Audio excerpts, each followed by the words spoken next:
Bueno, bienvenidos a la sesión especial del grupo de física alta de energía, coordinación con la UC y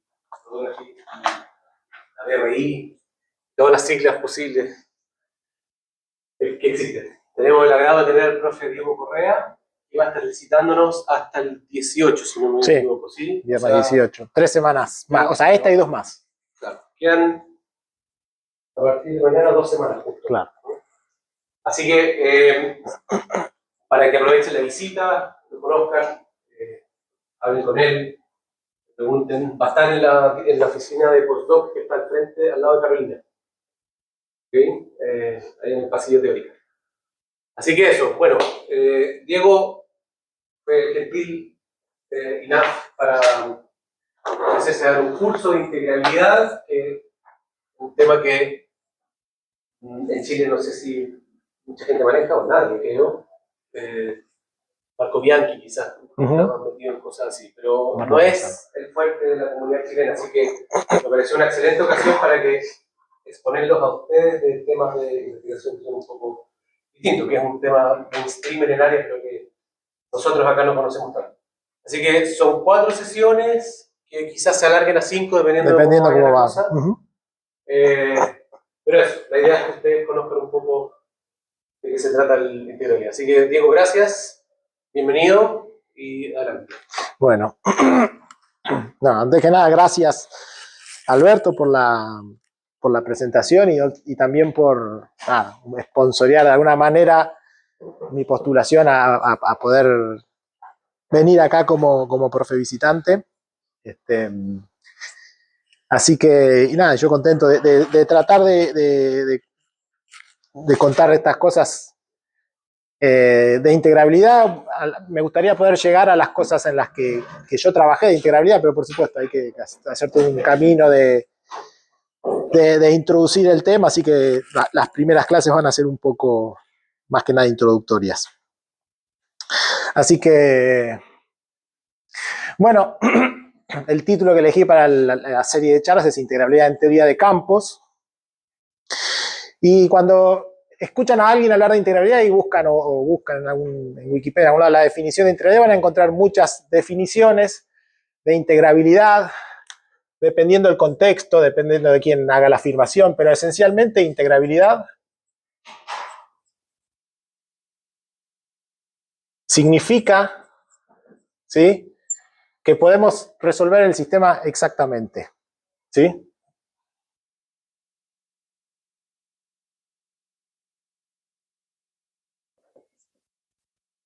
Dependiendo el sistema, cómo accedemos a esa resolución exacta, bueno, va a depender de cada caso. Pero bueno, yo quiero hablar de integrabilidad en teoría de campos, entonces enseguida nos viene a la mente, hay un ejemplo fundamental en la teoría de campos de una teoría de teorías que son integrables, además que son el pilar de la teoría de perturbaciones, ¿no? En teorías de campos... Sí. Cuando menciona que la teoría o tiene una resolución exacta, significa que la teoría, cualquier solución que yo encuentre va a ser exacta. Que puedo dar una expresión después... Dice que la teoría en general es exacta. Bueno, no, que puedo presentar exactamente cuál es la solución, no tengo que recurrir a un método numérico. Me dan, por ejemplo, en el contexto clásico uno quiere resolver ecuaciones de movimiento, bueno, y existe un procedimiento para decir, bueno, siguiendo estas reglas puedo encontrar las soluciones de la teoría, ¿sí? Y lo puedo hacer analíticamente, no tengo que recurrir a métodos numéricos para resolver las ecuaciones de movimiento o eso, ¿sí?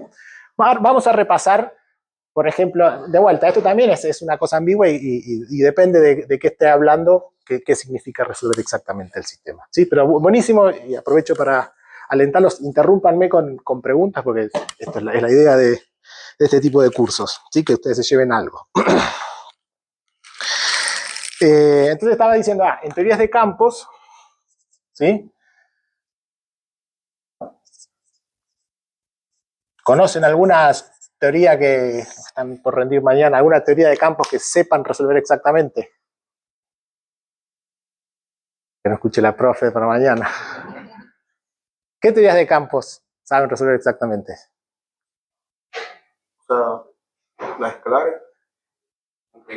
Klein Gordon, no sé a qué te refieres con Klein Gordon, pero ¿qué es lo que qué es lo que hacemos en teoría de campos? Hacemos teorías de perturbaciones. ¿Por qué podemos hacer teorías de perturbaciones? Estamos perturbando en torno a una solución que sabemos resolver exactamente, que son las teorías libres, ¿sí? Cuando la constante de acoplamiento, si la constante de acoplamiento es cero, la teoría es libre y la sabemos resolver exactamente, lo que hacemos es, bueno, ahora pensemos que si ponemos una teoría lambda phi cuarta, uno no la sabe resolver exactamente, pero ¿qué hace? Bueno, sabe resolverla cuando la teoría es libre, exactamente, y después hace perturbaciones. Entonces en teorías de campos, ¿sí?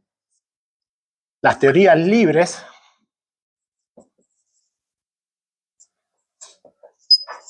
son integrables. ¿Sí? ¿Está claro? Porque lo vamos a ver, es como es un oscilador armónico infinito dimensional, una teoría de campos libres. Pero bueno, entonces, hecha esta afirmación, surge la siguiente pregunta. ¿Hay o existen teorías interactuantes, o sea, no triviales como las teorías libres, que sean integrables?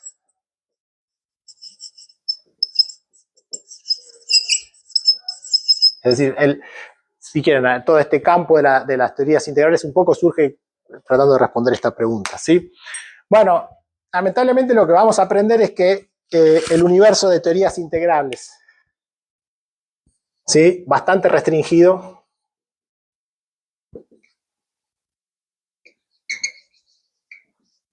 ¿sí? El universo de teorías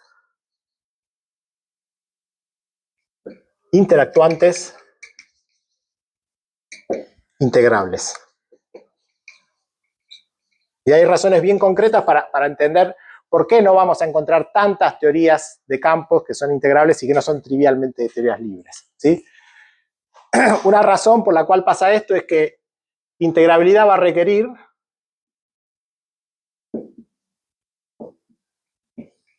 un número infinito de cargas conservadas.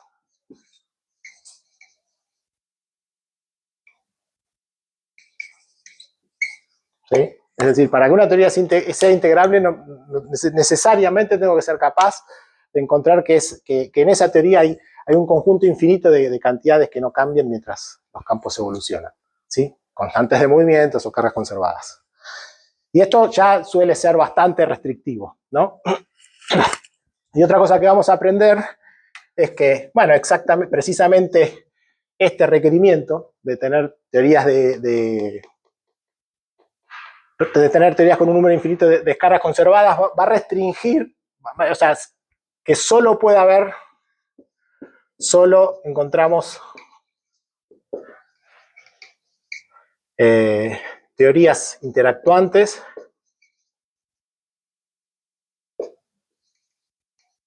¿sí? Con infinitas cargas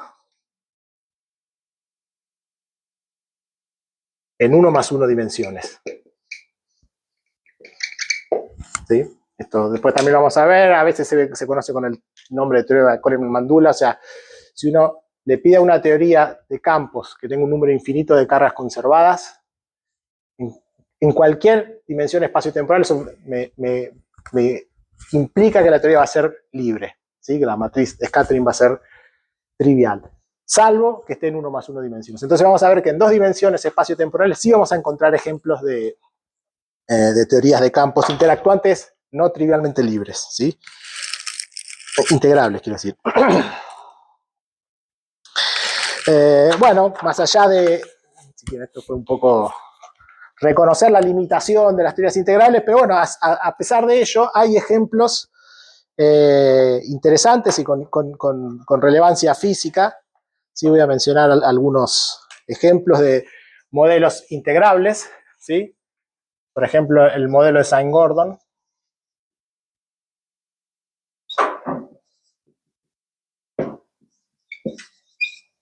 ¿Sí? Es una teoría en 1 más 1. El nombre Sain-Gordon es un poco jugar con Klein-Gordon, porque es como una especie de Klein-Gordon, pero con un potencial que está dado por el seno del campo escalar. Y bueno, tiene aplicación para estudiar propagación de dislocaciones en cristales, ondas de torsión en cuerdas. Hay distintos problemas. Otro modelo integrable también con aplicación física es este QUERT, no sé cómo se pronuncia, Korteweg de Bride. ¿Sí? Ya medio que no anda. Que es el modelo que se usa para estudiar la propagación de ondas en superficies, ondas superficiales en aguas bajas. ¿Sí? Este modelo describe cómo se propagan ondas cuando tengo poca profundidad, cómo se propaga una onda en la superficie de un fluido. Otro modelo, el modelo de Liouville.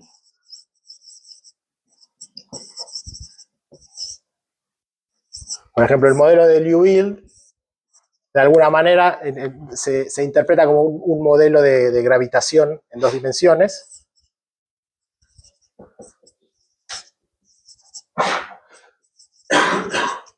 ¿Sí? La teoría de Einstein en 2 dimensiones es solo un término topológico, pero bueno, Liouville de alguna manera es gravedad en 2 dimensiones. Bueno, hay más ejemplos.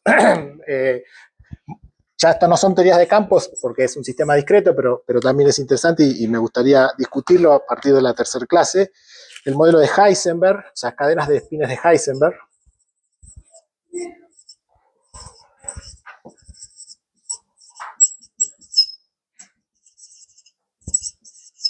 ¿Sí? Toda field theories, o sea, teorías de cuerdas.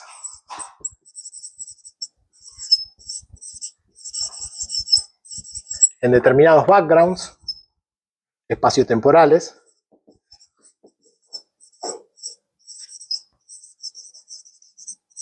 ¿Sí? Por ejemplo, voy a mencionar algunos porque también vamos a... Cuerdas que se propagan en ADS5 por S5, que se propagan en ADS4 por CP3, o en ADS3 por S3, por S3, por S1. Son cuerdas que son clásicamente, son integrables, ¿sí? Y menciono estos porque también, y esto quizás con lo que me gustaría poder llegar al final del curso, es discutir un poco también, y un poco para salir de esta limitación que les terminé metiendo de entrada, que solo las teorías 1 más 1 dimensionales son integrables, ¿sí? Vamos a ver que integrabilidad también es importante en teorías de Gauge en 4 dimensiones. Por ejemplo, si alguno estuvo leyendo algo de holografía, sabe que estas teorías de cuerdas en estos espacios-tiempos aparecen en el contexto de la correspondencia de SSFT y de alguna manera describen holográficamente teorías de campos. Bueno, esto va a ser una teoría de campos en 4 dimensiones, en el borde de AS5 está una teoría de Chern-Simons en el borde de este AS4. Esto es una teoría de campos conforme 2-dimensional, de la cual conocemos menos, no conocemos el lagrangiano, pero también son todos ejemplos de la correspondencia de SSFT. Entonces, que estas teorías de cuerdas sean integrables de alguna manera, me están diciendo, por ejemplo, que en n igual a 4 super Young y Mills, que es una teoría de Gauge en 4 dimensiones, ¿sí? Algo de integralidad vamos a encontrar, y lo que es integrable en esta teoría es el problema espectral, que es encontrar todas las dimensiones de escalas de los operadores en esta teoría, dimensiones de escala de los operadores, ¿sí? El problema espectral en n igual a 4000 es integrable en el límite planar. Límite planar significa cuando el rango del grupo de Gauge es muy grande, ¿sí?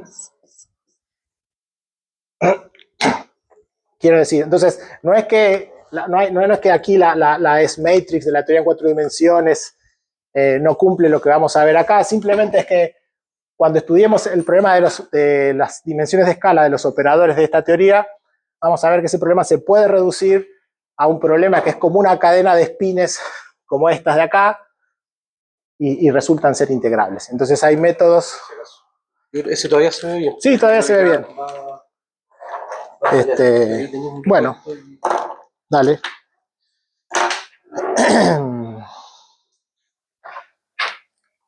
Bien, bueno, esto es un poco la introducción, y si quieren, si hay preguntas acerca de cualquiera de estos modelos o... Los primeros sí son integrabilidad exacta, pero también hay como un parámetro, un régimen. Todos estos son, no sé a qué te referís con exacto. No, todos estos son todos modelos exactamente integrables, ¿sí? Pero el último es en cierto... O sea, es teoría clásica, digamos. Creo que sería, ¿no? Porque está restringiendo los por... O sea, no es... Acá decís, esto es una afirmación. Sí, acá estoy hablando de la integrabilidad clásica de las cuerdas en estos backgrounds. O al menos está probado. O sea, pero digo, la evidencia de integrabilidad acá, uno podría creer que la integrabilidad también es cuántica en estos modelos. Digo, no es que es solo clásica.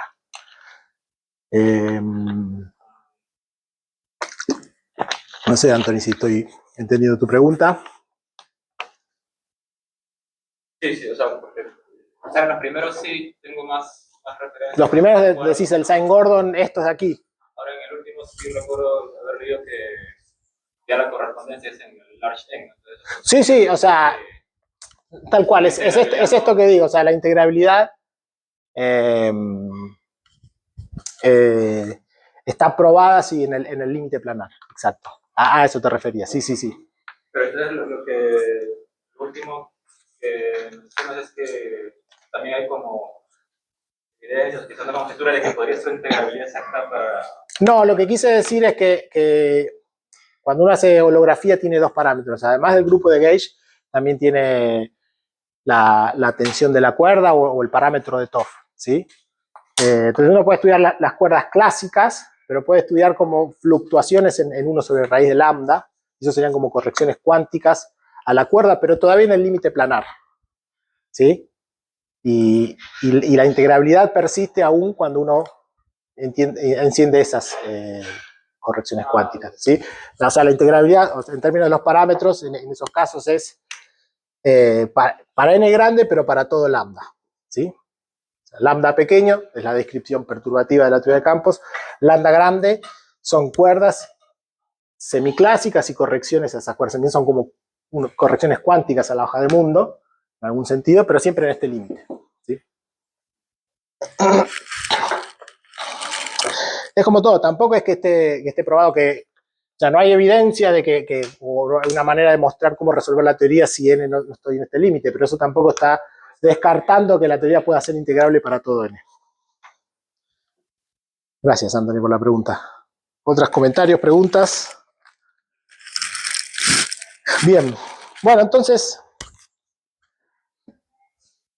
empecemos a elaborar esta noción de integrabilidad, de cómo es que resolvemos exactamente, cómo es que qué relación tiene con la existencia de cargas conservadas, ¿sí?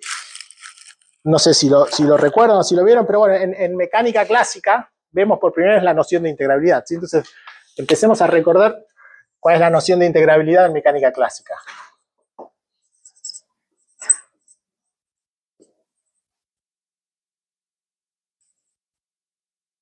Bueno, en mecánica clásica, ¿sí? Un sistema de n grados de libertad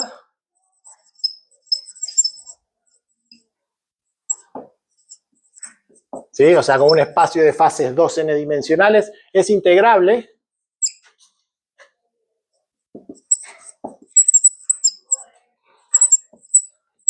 si tiene exactamente n cargas conservadas o n constantes de movimiento.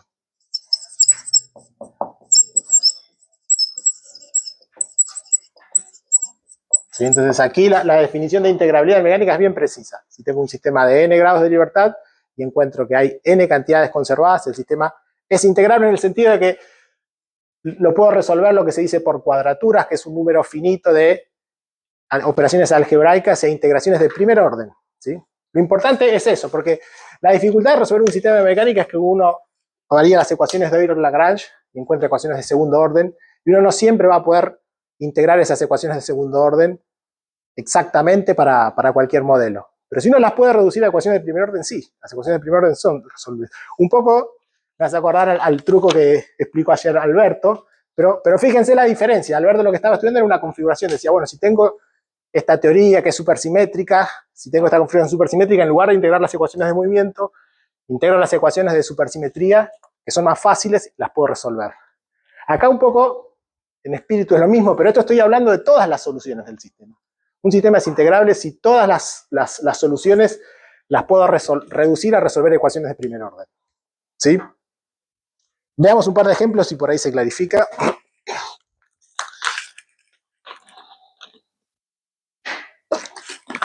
Bueno, el primer ejemplo más tonto de una teoría integrable en mecánica clásica es una partícula en un potencial unidimensional.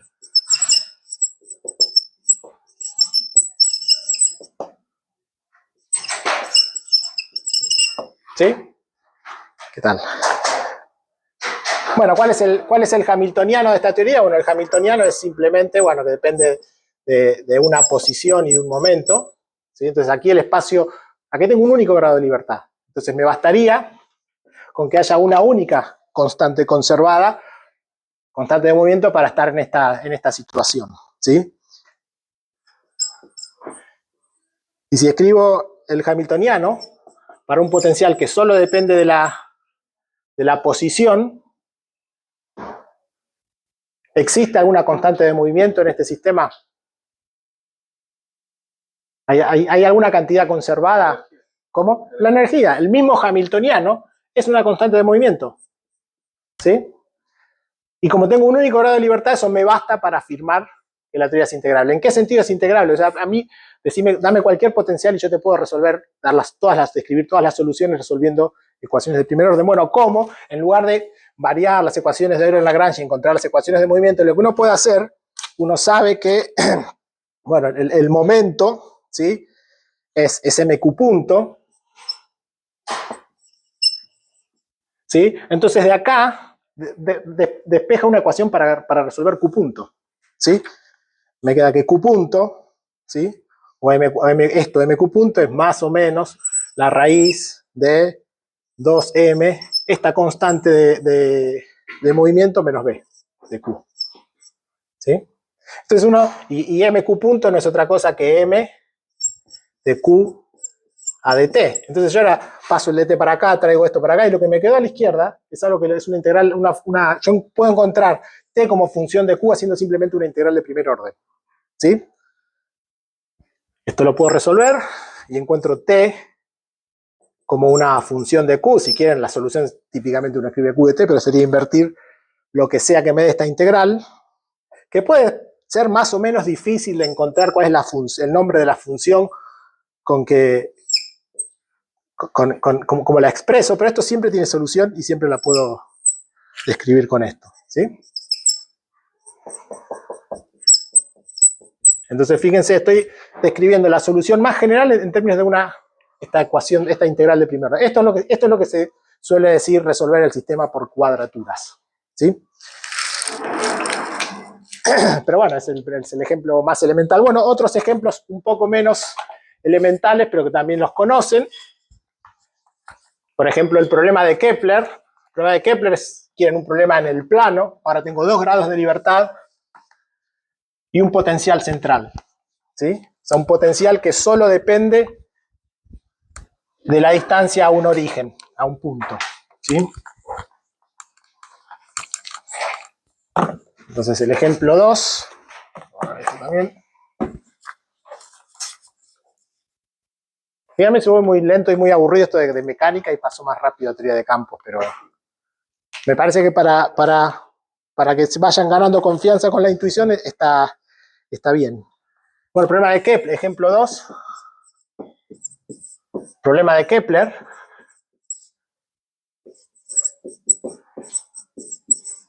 ¿Sí? Bueno, en ese caso tenemos un hamiltoniano que lo vamos a escribir como, bueno, el momento radial dividido 2m más el momento phi al cuadrado dividido 2mr cuadrado, ¿sí? Más un potencial, y lo que es importante para que esto sea integrable es que este potencial solo dependa de la distancia al origen, si quieren, ¿sí? Bueno, entonces, acá es un sistema de 2 grados de libertad. Entonces, para estar en estas condiciones, necesito tener 2 constantes de movimiento, ¿sí? ¿Cuáles serían las constantes de movimiento? La energía y el momento angular. Excelente. O sea, esto es una constante de movimiento, y el P de phi también es una constante de movimiento, ¿sí? El momento angular. ¿Sí? Entonces, aquí tengo 2 constantes de movimiento, y de vuelta, entonces puedo hacer truco de, en lugar de tratar de resolver las ecuaciones de movimiento de segundo orden, uso estas 2 constantes de movimiento para resolver, despejar de cómo dependen las derivadas de primer orden en estos momentos y resolver por cuadraturas, ¿sí? Les copio la solución, pero bueno, es un poco hacer lo mismo. Me queda la integral de t como función de r. Es esta integral de primer orden.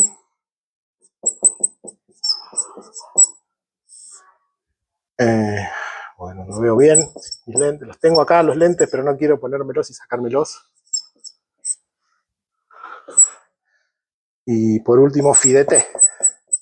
Si aquí esto de alguna manera es r de t, y acá, de acá puedo sacar phi de t. Phi de t sería integral a de t L m, lo que me dé el r de t que resolví con la primera ecuación. ¿Sí?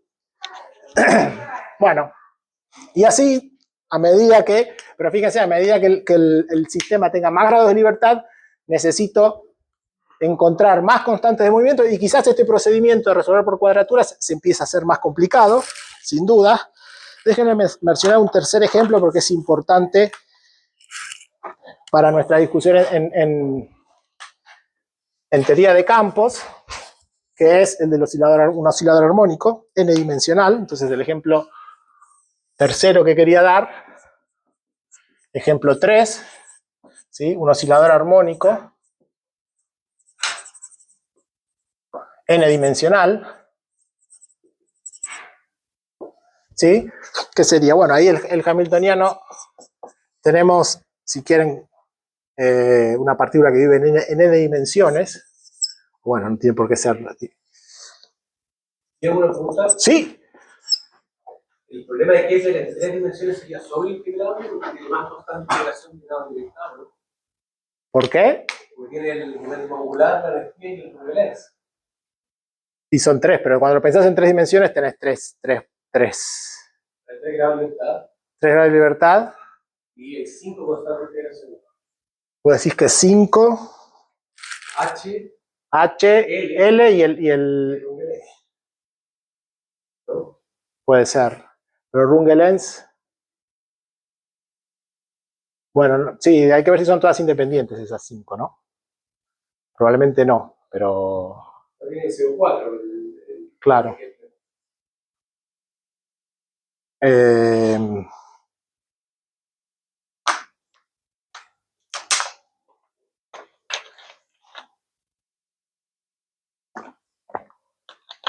Estoy pensando si puedo tener más que n constantes de integración independientes. Bueno, tengo que pensar, sí, quizás sí.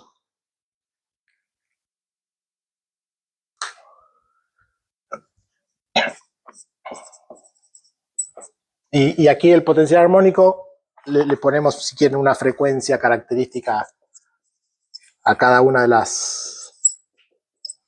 estas direcciones, ¿sí? De estos QI. ¿Sí?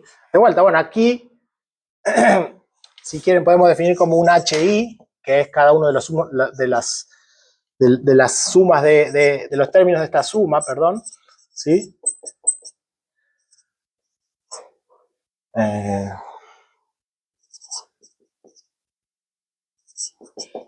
¿sí? Cada uno de estos es una constante de movimiento, ¿sí? Entonces aquí tengo n constantes de movimiento.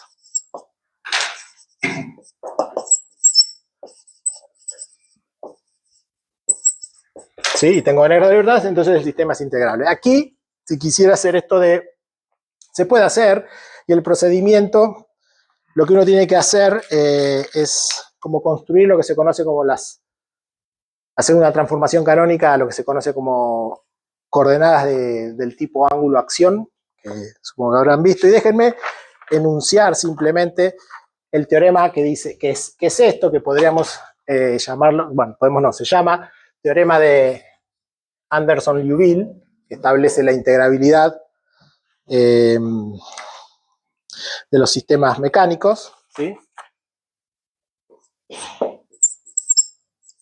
Arnold, perdón, dije Anderson. Arnold-Liouville.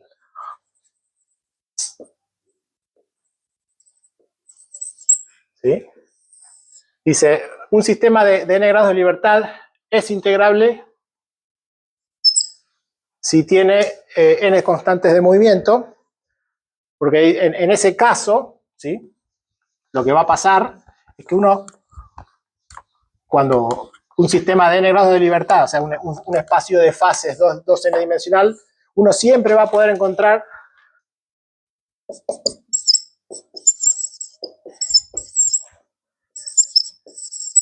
una transformación canónica. Una transformación canónica es un cambio de coordenadas, un mapeo del espacio de fases. No sé, tenemos desde Q1 hasta N y desde P1 hasta Pn, ¿sí? Es una transformación que mapea estas coordenadas en otras que vamos a llamar variable de acción 1, variable de acción hasta N y N variables angulares. ¿Sí? Una transformación se llama canónica, una transformación que preserva el corcheto de Poisson. Bueno, pero si uno puede encontrar esta, tiene que existir una transformación canónica en la que estas variables son n constantes de movimiento. Y si encuentra entonces esta transformación canónica que me mapea las dos n variables del espacio de fases a estas n variables que son constantes de movimiento y estos n que los llamamos ángulos, porque ahora las trayectorias del espacio, o sea, las ecuaciones de Hamilton van a decir que, bueno, que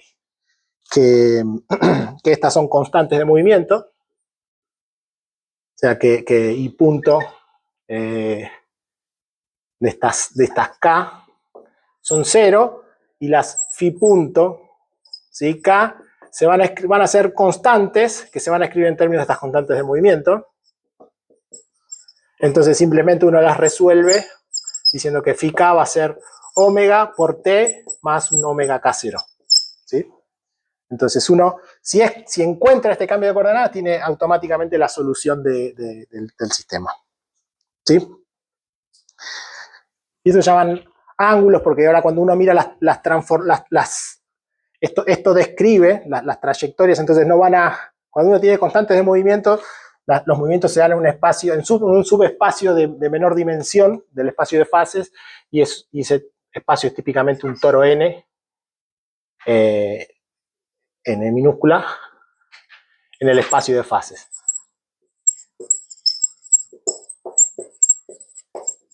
De fases. ¿Sí? Entonces estos n ángulos son los n ángulos de ese toro donde se mueve una solución de este sistema integrable. Bien, creo que es suficiente por mecánica, pero bueno, quiero volver sobre este ejemplo, porque entonces un oscilador armónico de cualquier dimensión es siempre integrable. ¿Sí? Y entonces esto lo quiero conectar con mi primera afirmación cuando dije en teorías de campos el ejemplo más básico de una teoría integral son las teorías libres. Porque al fin del día, una teoría libre de campos, ¿sí? Es una colección, un número infinito de osciladores armónicos. ¿Sí? Entonces, esa es la explicación de por qué una teoría de campos libre es integrable. ¿Sí?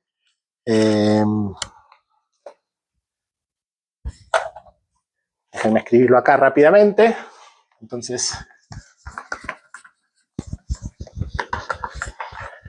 entendemos por qué las teorías de campos, ¿sí? ¿Sí? Podría ser Un plumón, cambiarlo. Gracias. Gracias, gracias. Tenés uno nuevo y tiene una recarga. Bueno, vamos a ver cuánto aguanta el nuevo. ¿Sí? Pensemos, por ejemplo, un campo escalar.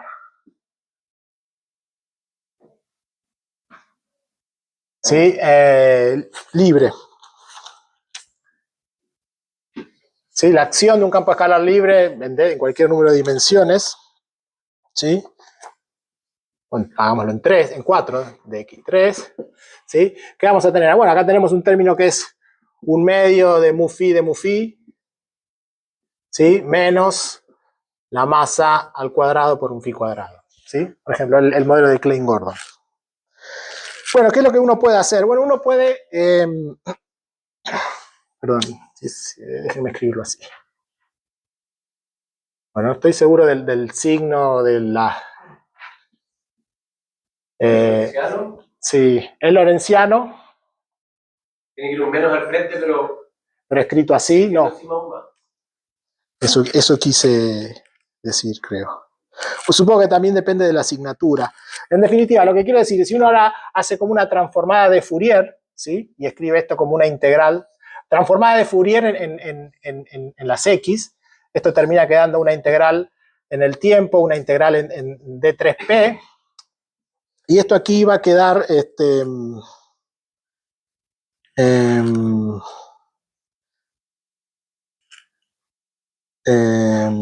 sí, bueno, aquí es que no sé si lo tenía escrito así o no, pero bueno, más allá de la asignatura, va a quedar como la derivada temporal de la transformada de Fourier, que depende del tiempo y de P, al cuadrado, y menos, y aquí vamos a tener la masa al cuadrado, y lo que viene de actuar con la derivada de Fourier, que me va a bajar un P cuadrado, además de este M,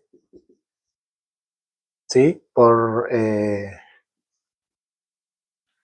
phi tilde cuadrado, si quieren, ¿sí? Entonces esto es como un omega cuadrado que depende de P. Entonces tengo como una especie, un conjunto infinito de osciladores armónicos donde P es como un rótulo, es lo que aquí llamé I, ahora es como un índice continuo, pero tengo un conjunto parametrizado por un parámetro continuo de osciladores armónicos, ¿sí? Entonces, entonces es obvio que voy a poder encontrar infinitas caras conservadas y entender que esta teoría es integrable, ¿sí? Que la puedo resolver exactamente. Entonces, y un poco para ser más concretos, déjenme ir al caso de, porque ya anticipándome que es donde voy a poder encender potencial, déjenme ir a 2 dimensiones y escribir un campo escalar libre sin masa y mostrarle cómo construir las infinitas caras conservadas, ¿sí? Entonces, allá vamos. Mientras borro, si se les ocurre alguna pregunta, algún comentario.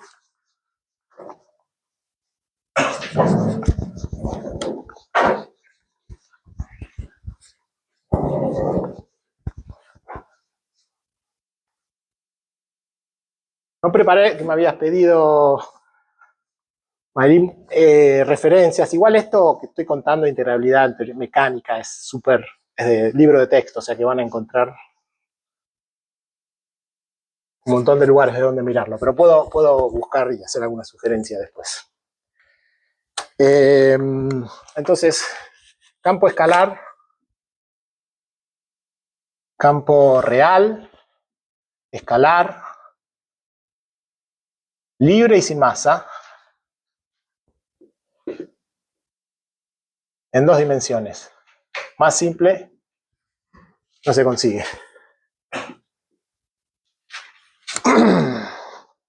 Bueno, la acción es D2X, un medio de mu phi, ¿sí? Bueno, ¿cuáles son las ecuaciones de Euler-Lagrange? Si uno mira las variaciones, usa el principio de mínima acción, hace variaciones y busca minimizar esta acción, encuentra que las ecuaciones de movimiento son simplemente que que el laplaciano o el d'Alembertiano de este campo escalar es 0. Si quieren, en otras palabras, que la derivada segunda temporal del campo menos la derivada segunda espacial del campo tiene que ser 0. ¿Sí? Estas son las ecuaciones de movimiento de un campo de Klein-Gordon sin masa, en 2 dimensiones. Lo que vamos a hacer, que va a ser conveniente para construir las cargas, es trabajar en coordenadas del cono de luz. ¿Sí? Entonces déjenme definir x más menos simplemente como un medio de x más o menos el tiempo. ¿Sí? En estas coordenadas de cono de luz, obviamente las derivadas respecto a x más y respecto a x menos las puedo escribir también como derivadas respecto al tiempo más menos derivadas respecto al espacio. Entonces estas ecuaciones de Euler-Lagrange en coordenadas de cono de luz son simplemente que la derivada menos de la derivada más del campo sea 0. ¿Sí? O sea, tengo modos que viajan hacia la derecha, o sea que la derivada más de phi es 0, esas son unas soluciones, y otras son aquellos que viajan, o al revés, estos viajan hacia la izquierda y estos viajan a la derecha. ¿Sí? Cuando de menos del campo es 0 o de más del campo es 0. Left mover y right mover solutions.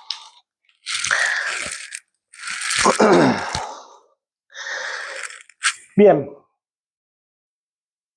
¿Qué entendemos por cargas conservadas? Bueno, lo que deben haber visto en algún curso, no sé si en el de campos, también en el de mecánica, quizás el teorema de Nether.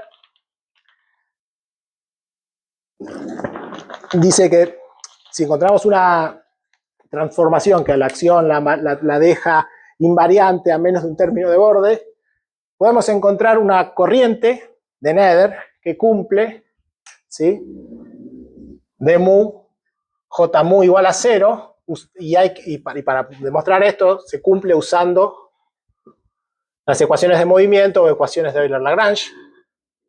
¿Sí? Si encontramos una corriente que cumpla esto, podemos construir la carga conservada como la integral en el espacio, ¿sí?, de la componente 0 o la componente t de esta corriente. ¿Sí? Entonces, esto, si se cumple esto, vamos a poder ver que la derivada q a de t es 0. ¿Sí? Entonces, para encontrar corrientes o cargas conservadas, tenemos que encontrar esto que a veces se llama corrientes conservadas, ¿sí?, corrientes que cumplen esta ecuación de continuidad, usando siempre las ecuaciones de movimiento. O sea, lo que escriba va a valer en un modelo y quizás no en otro, porque depende, si le agrego un potencial, que es lo que voy a hacer ahora, van a cambiar las ecuaciones de movimiento. Pero por ahora no tenemos potencial. Entonces, veamos que es muy fácil construir infinitas cargas conservadas en este modelo. Por ejemplo, déjenme escribir, elijo algo, un J más, ¿sí? Supónganse que J más vale 0 y que J menos vale la derivada de orden n de respecto a x menos del campo. ¿Sí? Esas cargas se tiene de integrar en X. Sí, estoy en una única dimensión. Gracias. Estaba en 2 dimensiones, solo X. Gracias, Anthony. Otra cosa, antes que no pierda, ¿qué significa esto escrito en coordenadas cono de luz? Esto implica que de menos, J más de más, J menos tiene que ser 0. ¿Sí?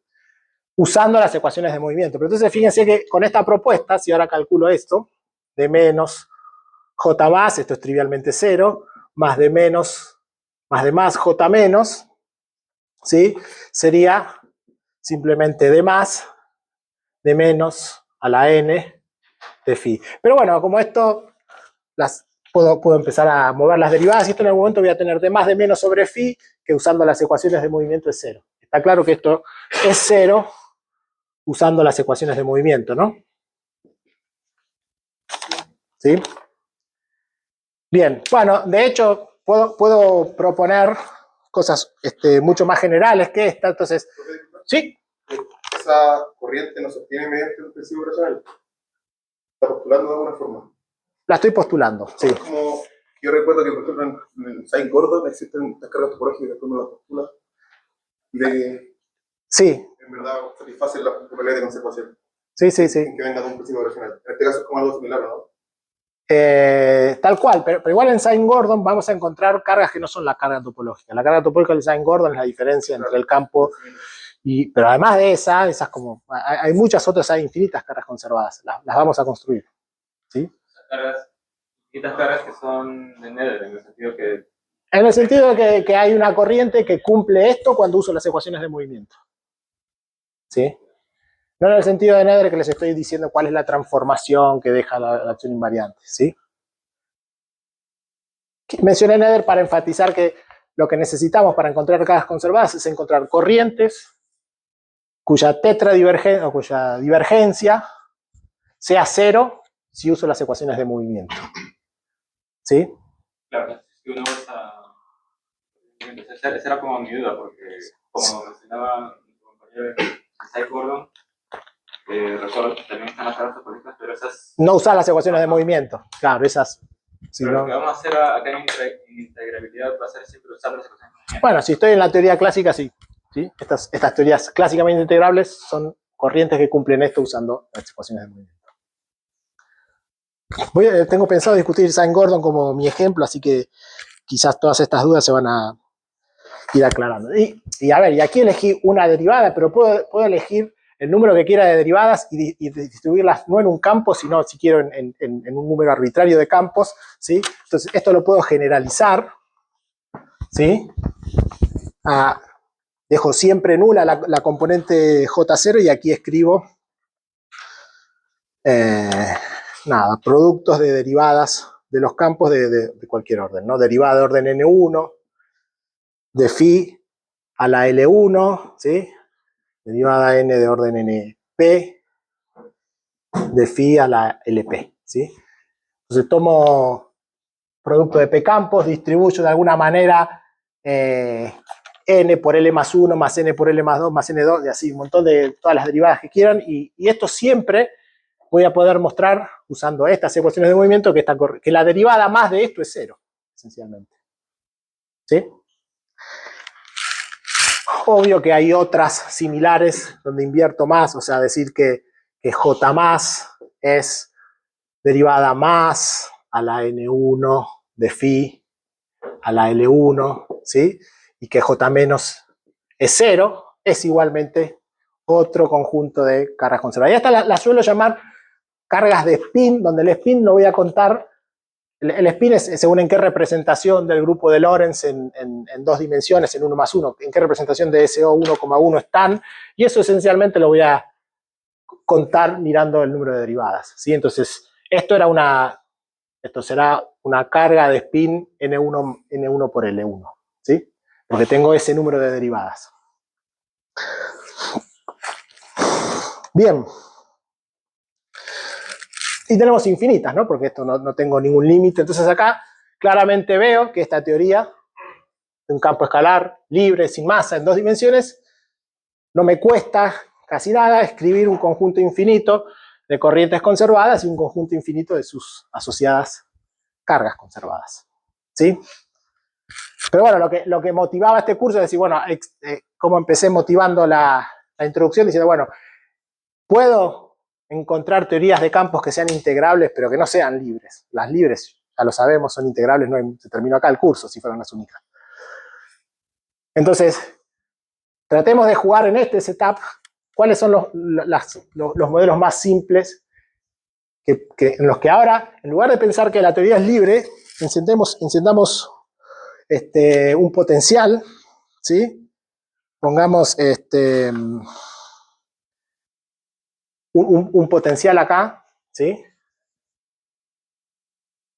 Que sea solo función del campo, y preguntémonos, ¿sí? ¿Cómo cambia este problema? Entonces, bueno, para empezar, ¿qué es lo que va a cambiar? Si cambio el lagrangiano, cuando haga el principio de mi reacción, va a cambiar, obviamente, las ecuaciones de movimiento. Las ecuaciones de movimiento ya no van a ser box de phi igual a 0, sino box de phi igual a menos la derivada de lo que sea que escribí como potencial. ¿Sí?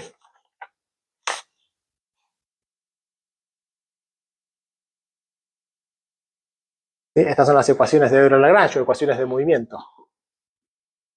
¿Sí? Ahora que puse un potencial. ¿Sí? Entonces está claro que ahora, bueno, tengo acá. Entonces, cualquiera de estas propuestas dejaron de ser conservadas, ¿sí? Porque ahora, el truco que hacía cuando me encuentre con la derivada más de menos del campo no es cero, es la derivada de este potencial. Entonces, estas corrientes, así como están, no son conservadas, ¿sí? Las puedo modificar un poco para hacerlas conservadas. ¿Sí? Y la respuesta es que sí. Veamos un par de ejemplos. ¿Sí? Entonces, veamos primero, déjenme una que no nos va a sorprender al final del día que existía, que es una corrientes conservadas de spin 2. ¿Sí?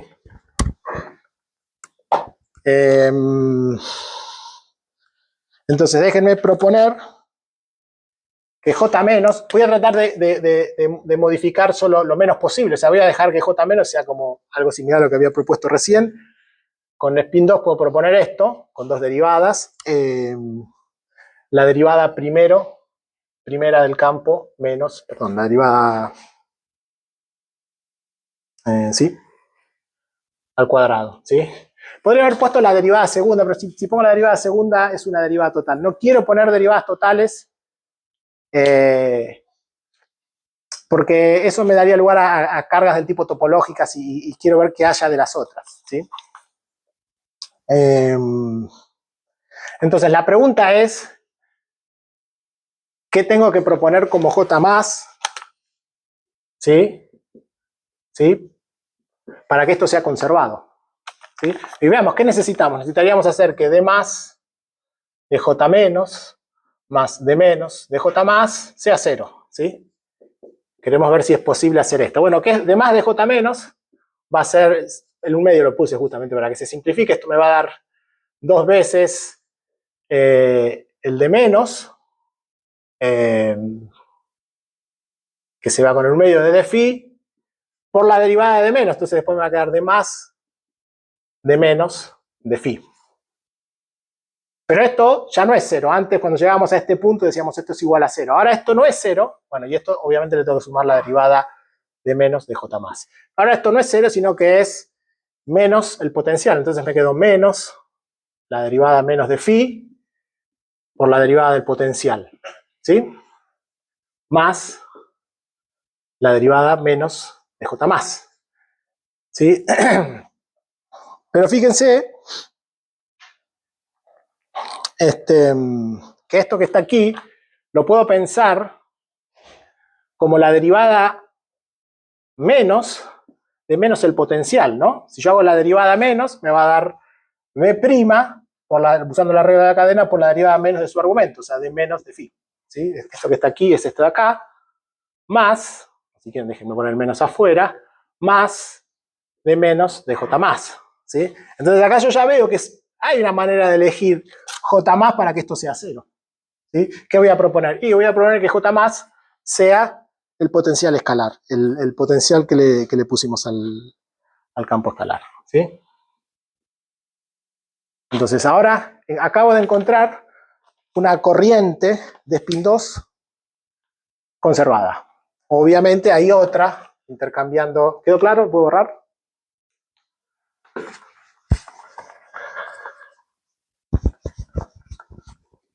Podría haber propuesto que J menos sea el potencial y que J más sea un medio de la derivada más de phi al cuadrado. ¿Sí? No cantemos tanta victoria. La existencia de estas cargas no debe sorprendernos en absoluto. Veamos de estas corrientes, veamos cuáles son las cargas asociadas y vamos a ver que las conocemos.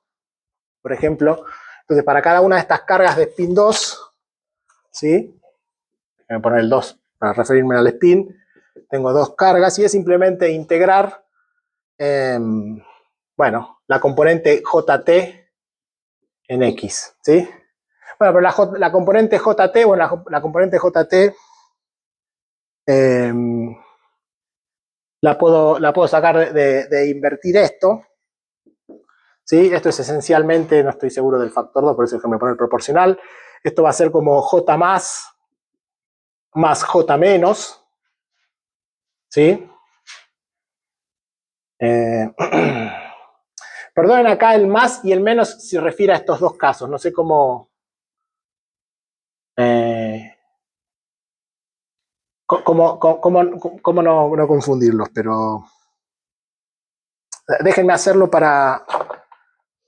La barra, ¿no? ¿Qué? Q y Q barra. Q y Q barra para estos dos. Bueno, entonces esta es Q, que es la de arriba, ¿sí? Y Q barra va a ser para la de abajo, si quieren. Entonces hagámoslo para Q, y entonces cuando escribo J más y J menos, estoy escribiendo las J más y J menos de arriba, ¿sí? Y esto es, bueno, es un medio de la derivada menos de phi más el potencial.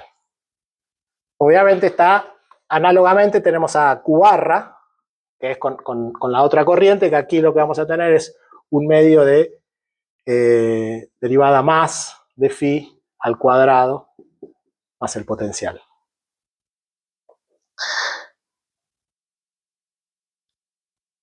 ¿Les resulta familiar esto? ¿Cómo? Es el, claro, exactamente. En realidad tenemos, no sé, Q más o Q es la energía menos el momento y Q barra es la energía más el momento, ¿sí? Entonces, si quiero escribir la energía, tengo que sumar estas dos. Si sumo estas dos cosas, tengo la energía, ¿sí?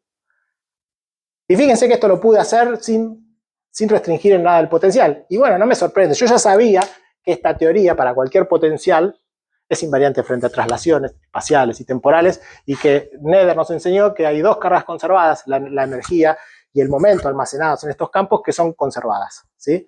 Entonces, no debe sorprenderme que pude encontrar corrientes de spin 2 que me dan lugar a cargas conservadas, que son la energía y el momento, ¿sí? En todo caso, lo que sería no trivial sería encontrar cargas conservadas de spin más alto que 2, ¿sí? Entonces vamos a ver que ahí, fíjense que esto vale para cualquier potencial. Cuando me pregunte por cargas potenciales de spin más alto, voy a ver que no vale para cualquier potencial. Le tengo que pedir algo al potencial para poder encontrar esas cargas, ¿sí? ¿Cómo vamos de tiempo? Vamos bien, creo. Entonces, uno puede ver que no puede encontrar cosas de spin 3. Déjenme saltearme eso y vamos directamente a las que sí puedo construir, que son las de spin 4.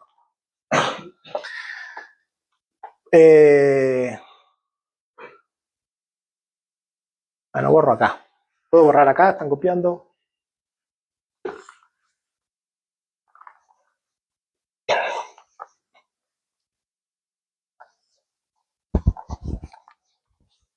Puedo construir cargas de spin 4 o corrientes de spin 4.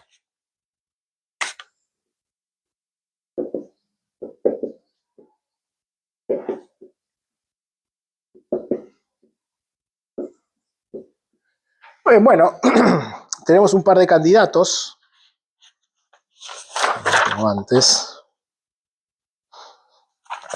Por ejemplo, podría proponer que J menos, o un candidato para J menos, o sea, ¿qué vamos a poner en J menos?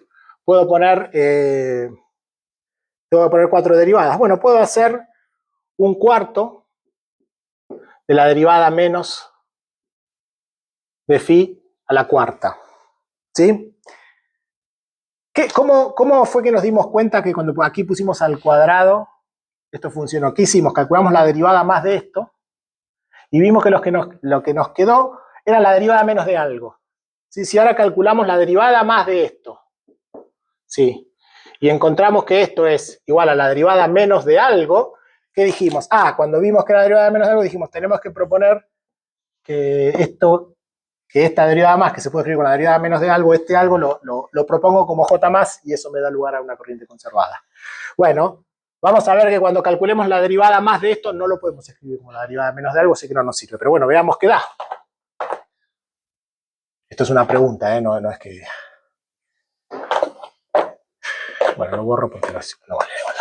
La derivada más de esto, bueno, el 4 lo puse para que se simplifique, me va a quedar entonces la derivada menos de phi al cubo, ¿sí? Por la derivada más, la derivada menos de phi, y esto, usando las ecuaciones de movimiento, es igual a menos la derivada menos de phi al cubo por b' de phi. Pero ahora no nos quedó simplemente la derivada a la 1, la derivada al cubo, perdón, ¿sí? Entonces, esto es distinto de la derivada menos de algo, ¿sí? No lo puedo escribir como la derivada menos de algo. Entonces, no hay una manera inmediata de elegir un j más para que esto esté conservado. ¿Qué otro candidato teníamos? Bueno, este no parece no servir. Otro candidato para j menos, algo que tenga 4 derivadas menos sobre un phi, es la derivada segunda al cuadrado.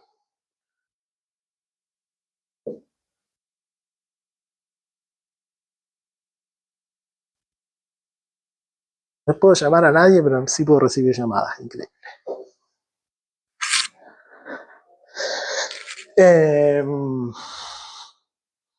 Bueno, si calculamos la derivada más de este otro candidato, ¿qué nos queda? Bueno, nos queda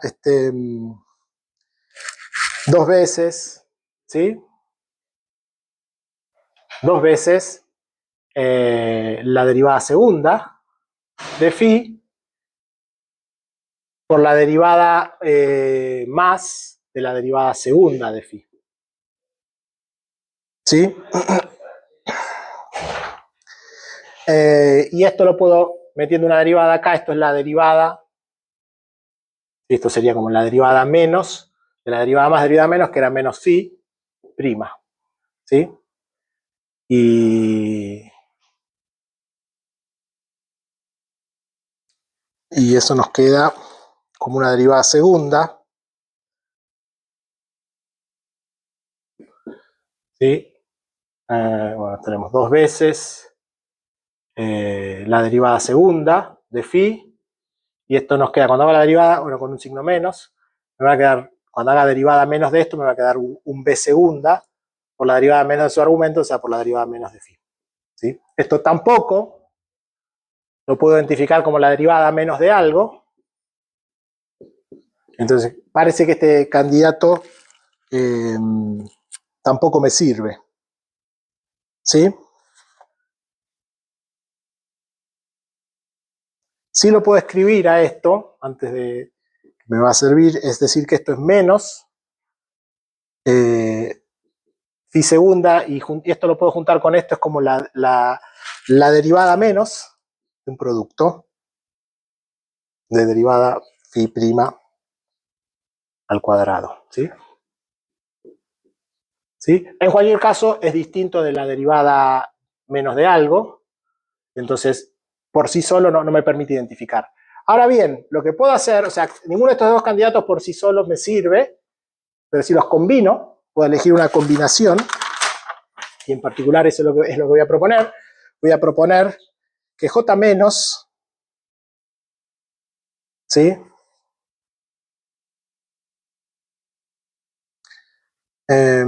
Sea igual a K sobre 4 por la derivada phi a la cuarta más la derivada de phi al cuadrado. Y voy a ver que esta propuesta me sirve solo si la derivada segunda de phi es igual a K por B. Perdón, la derivada segunda del potencial es proporcional al potencial. Esta constante es la constante de proporción del potencial. ¿Sí?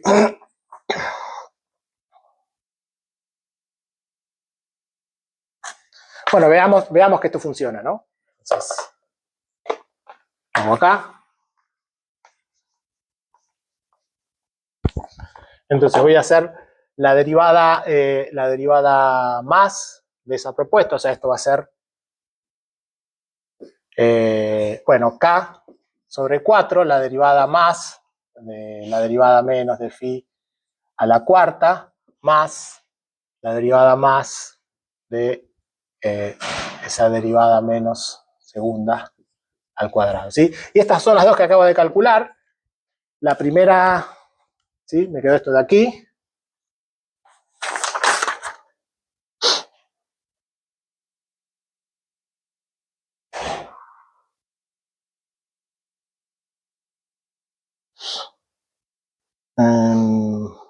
Me podría haber reescrito como algo.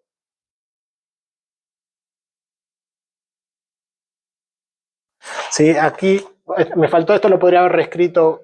Fíjense, puedo agarrar uno de estos derivados, una de estas derivadas de phi para pensar que esto es menos la derivada menos de phi al cuadrado, pero la otra de menos a de phi por la derivada prima es como que estoy haciendo la derivada menos de b. ¿Sí? ¿Entendió? O sea, tomé un derivada menos de phi por b' para pensarlo como la derivada respecto a x menos del potencial.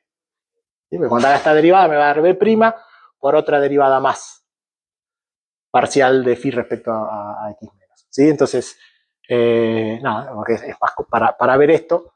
Entonces, esto me quedó, que es K4 por eso que escribí ahí, que es, bueno, un signo menos, la derivada menos de phi al cuadrado por la derivada menos de b. ¿Sí? Y esto otro que está aquí, ¿sí? Es esto de acá. Estoy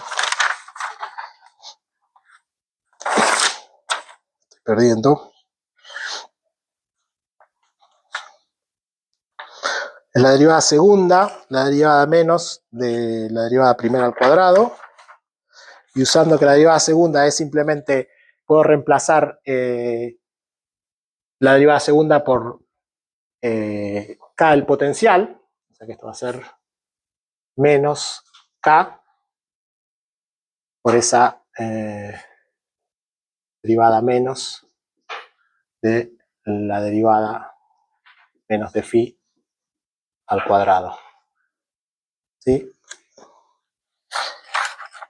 Y esto,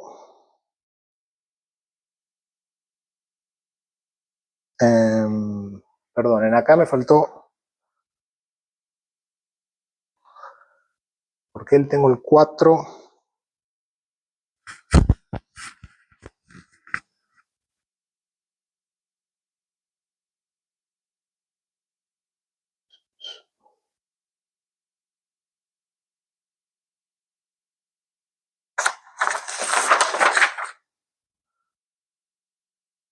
Me parece que va sin el 4.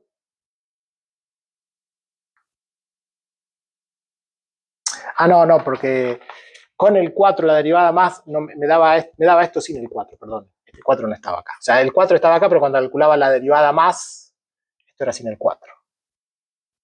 El 4 estaba en la definición del término, pero cuando llegaba a esta cantidad, pero esa cantidad ya no tenía más el cuarto. ¿Sí? Entonces, el primero estaba bien, decís. Este sí, está bien, porque todavía no había escrito la derivada. Tenés razón. Gracias. Este estaba de más. Bueno, y esto debería ser. Aquí me faltó. Acá escribí esto, pero me faltó escribir el B segunda, pero el B segunda dijimos que era K por el potencial, o sea que esto es K por B. ¿Sí? Entonces ya veo que esto es menos la derivada menos un producto, ¿no? Esto es K por la derivada menos de phi al cuadrado por B. ¿Sí? Cuando la derivada le pega al potencial tengo este término, cuando le pega a esto tengo el segundo término. ¿Sí? Entonces pude, combinándolos de esta manera y usando que el potencial cumple esta propiedad, ver que ahora esta combinación sí es la derivada menos de algo, entonces digo, me basta proponer que J más sea, bueno, esto que está acá, K por la derivada menos de phi al cuadrado por B. ¿Sí? Entonces este J más con, bueno, este J menos de aquí, ¿sí? Cumplen, ¿sí? Cumplen de más, j menos, más de menos, j más, igual a 0, cuando el potencial cumple que su derivada segunda es proporcional a sí mismo. ¿Sí? Entonces, bueno, esto aquí lo único que les mostré es que hay corrientes de spin 4. Por supuesto que para que esto sea integral tengo que mostrarles que hay de spin 6, de spin 8, hay infinitas. Ahora no sé con cuánto detalle lo llevo a contar, pero hay una manera de mostrar cómo se justifica la existencia de las infinitas cargas, solo con esta condición. Pero esto ya, a diferencia de las cargas de spin 2, que veíamos valían para cualquier potencial, estas solo valen si el potencial cumple cierta condición. ¿Sí? Y bueno, y también les tiene que sonar familiar. Acá ya vemos que porque algunos de los ejemplos que mencioné al principio eran ejemplos de teorías integrables.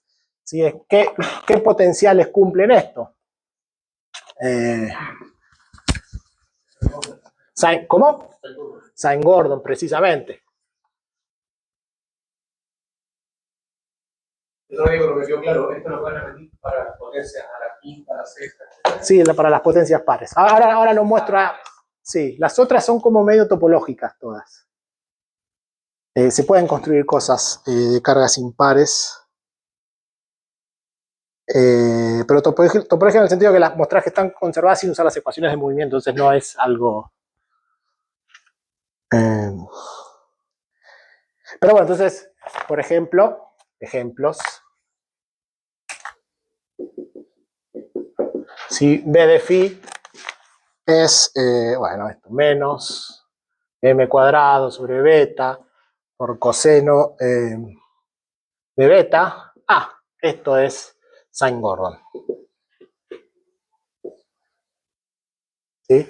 Si B de phi es e a la 2 beta phi, esto es Liouville. ¿Sí?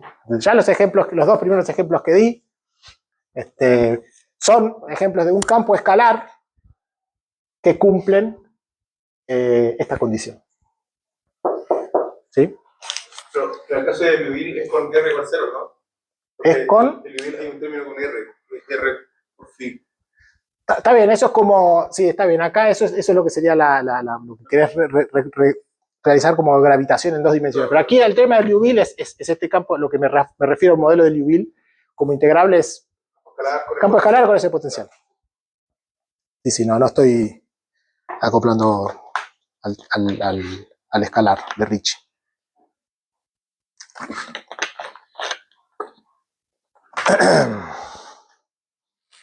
Bueno, entonces les dije, mostramos que si B es la derivada segunda de B es proporcional al potencial, puedo construir cargas conservadas de spin 4. Pero para integrabilidad necesito un conjunto infinito de cargas conservadas, ¿sí? Entonces, veamos, o déjenme. Sí, creo que tengo tiempo. M cuadrado sobre beta es convención, ¿no? Sí, porque entonces ahora cuando expandiste es como que el primer término es como un término de masa y demás. De hecho, yo ahora que voy a trabajar con Sine-Gordon voy a poner beta igual a 1. O sea, sí. El punto es que hay una sola constante libre, K. Tal cual. ¿Sí?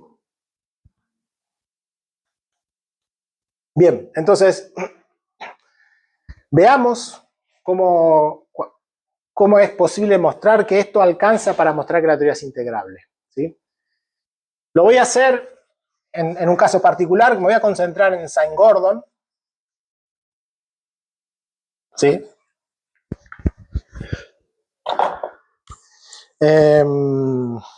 Y voy a poner beta igual a 1, entonces voy a trabajar en Sine-Gordon, modelo de Sine-Gordon.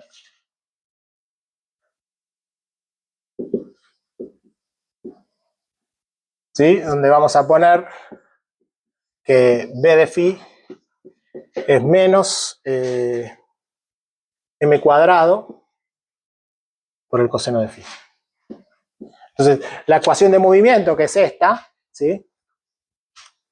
Nos va a quedar de más phi, de más de menos.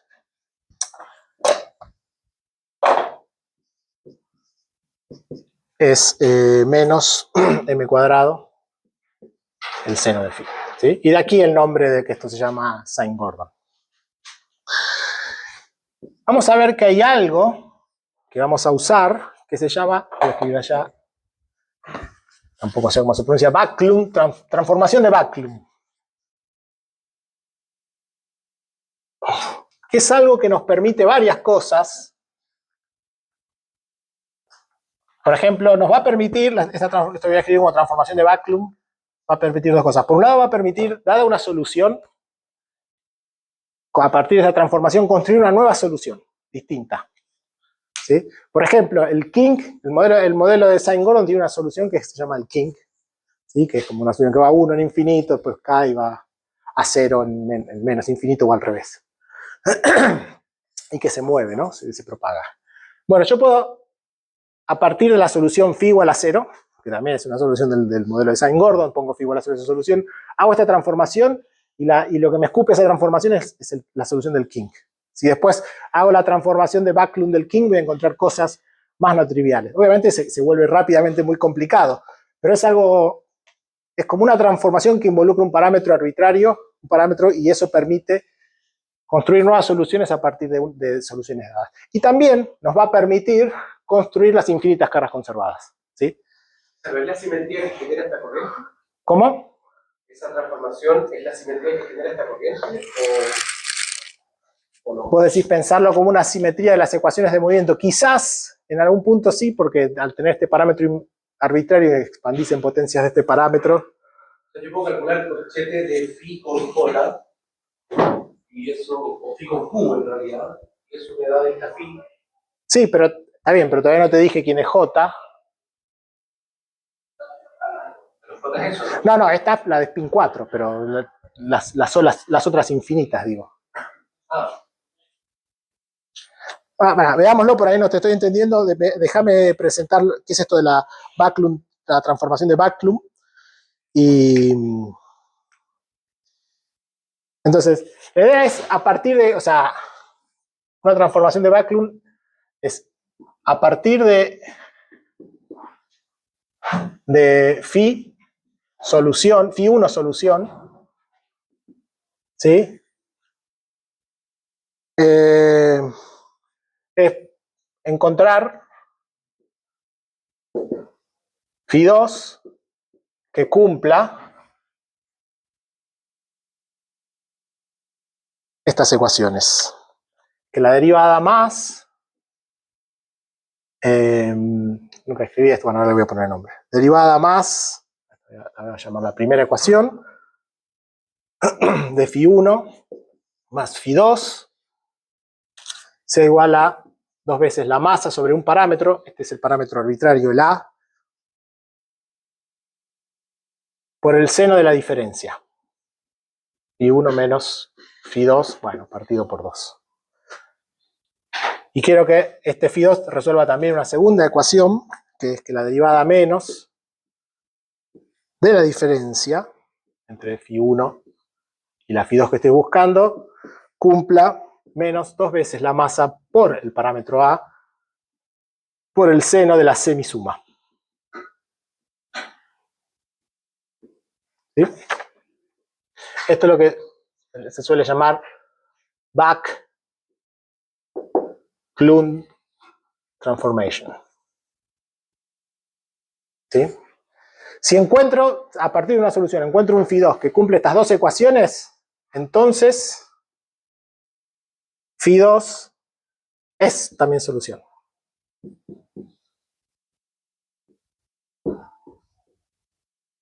Esto, digo, verlo, digo, esto es trivial, es simplemente reemplazar esto, jugar con las ecuaciones de movimiento y mostrar esto, es álgebra nada más. Si quieren lo hacemos, pero me parece que no. Demostrarlo es fácil. ¿Sí? El de abajo es menos 2m por A. Por A. No dividido en A. No dividido A. Y déjenme, o sea, más que mostrarlo, déjenme, porque además esto puede parecer engañoso, puede decir, bueno, pero al final encontrar una solución a esto no parece fácil. Pero volviendo a al comentario que hice hoy, estas son ecuaciones de primer orden, ¿sí? Siempre va a ser más fácil resolver esto que resolver con las ecuaciones de Euler-Lagrange, ¿sí? Entonces déjenme demostrar la utilidad, la potencia de esto, que si empiezo con el phi1 trivial, ¿sí? La solución de esto es la solución del kink, ¿sí? Y que para encontrar esa solución del kink la voy a encontrar resolviendo ecuaciones de primer orden. Quiero enfatizar eso, ¿sí? Digo, esta es la solución por cuadraturas, si quieren, en este contexto.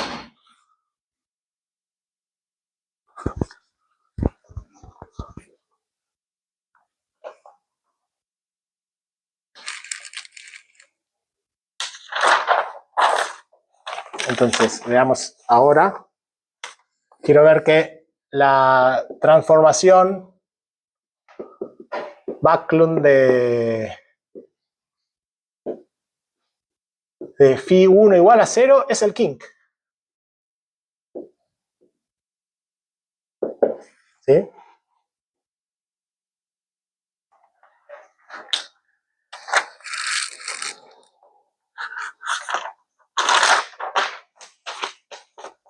Entonces, partamos de que phi1 es 0 y a phi2 déjenme llamarlo simplemente phi, ¿no? Y los ponemos en aquellas ecuaciones. Bueno, la ecuación, tenemos que encontrar una ecuación 1 que va a ser simplemente que la derivada más de phi es igual a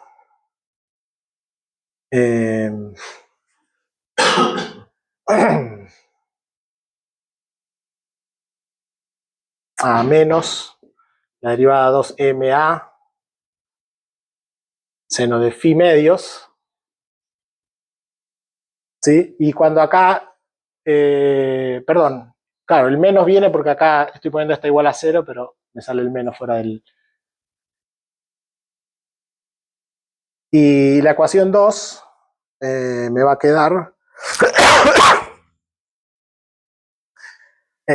bueno, menos con menos se me va a simplificar, entonces voy a escribir acá la derivada menos de phi. Acá en realidad derivada menos de phi, pero bueno, compenso con ese signo, me queda 2 veces ma por la derivada del seno partido por 2. ¿Sí?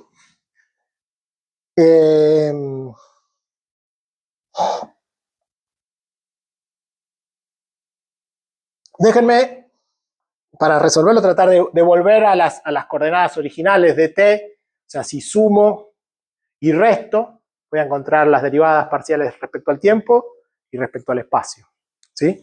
Entonces, nada, me va a quedar que la derivada, o sea, con estas dos puedo encontrar que la derivada t de phi, bueno, me va a aparecer diferencias y sumas de estos prefactores, el seno lo tengo, de m por a menos 1 sobre a por el seno de phi medios.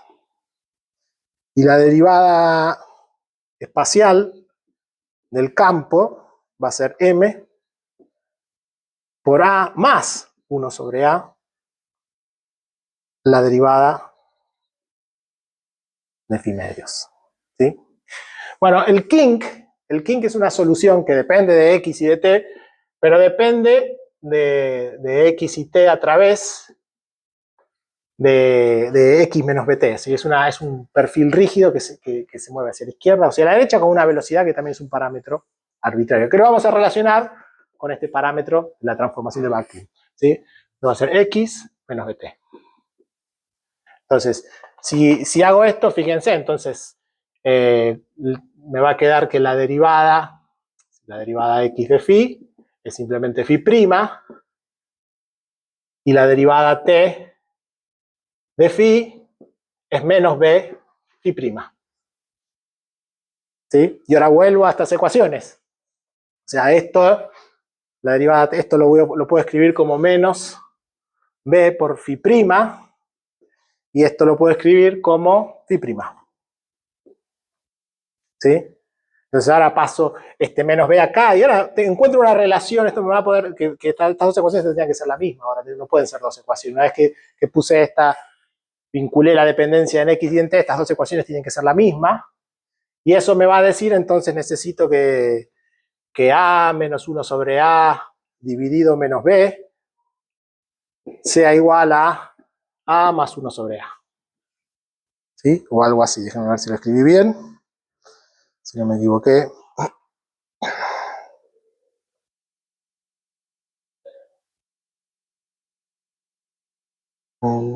El signo me parece que estoy dudando ahora.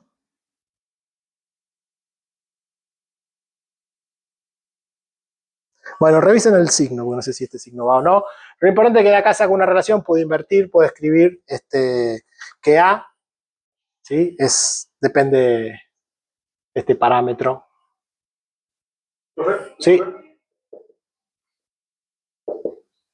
Ahí dijo, de X de phi es phi prima. Pero después en la siguiente parte también dijo phi prima. Pero esto deriva con respecto al tiempo.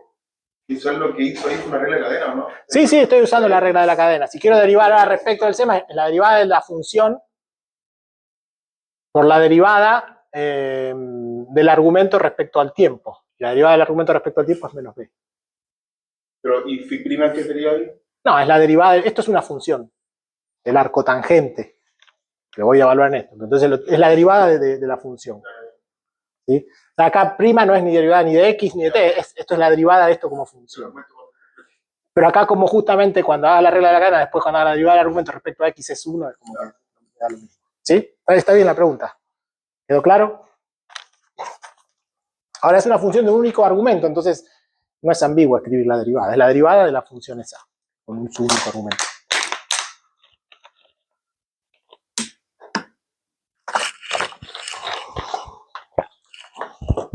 Bueno, pero esto es una única ecuación.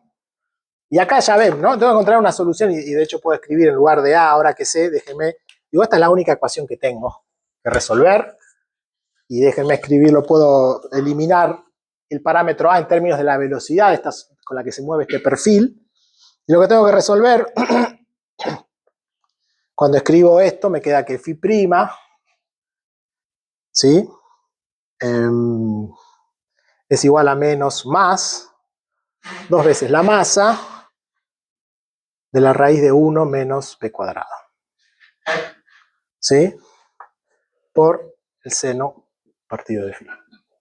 Entonces, para encontrar la solución que se genera a partir de hacer esta transformada del King, tengo que resolver esta ecuación. Pero esta es una ecuación de primer orden. Es mucho más fácil resolver esto que tratar de encontrar el King resolviendo las ecuaciones de Euler-Lagrange. Entonces es una ecuación que lo voy a escribir para resaltarlo.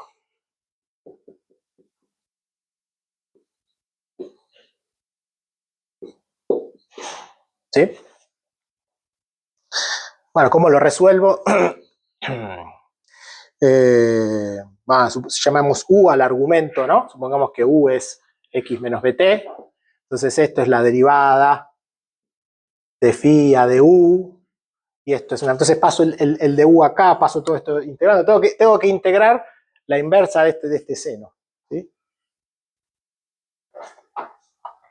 Hago acá como medio cálculo auxiliar.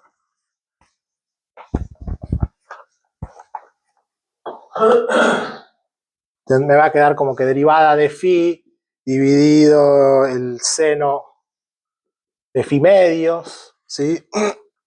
Y bueno, eso me va a quedar igual a menos más. Esa es la ecuación del péndulo, digo, ¿no? La ecuación del péndulo. Ah, pues. Y como es de primer orden, no me acuerdo. No, toma la derivada. Sí, puede ser. Si tomo la derivada, me queda, bueno, la segunda derivada de La ecuación phi. del péndulo tiene soluciones de estas cosas de Jacobi, ¿no? No me acuerdo. ¿Cómo? La elíptica. Elípticas de Jacobi. Las elípticas de Jacobi son soluciones de la ecuación del péndulo. Y esto, ahora vas a ver, esto es un arco tangente, o sea, es mucho más fácil que eso.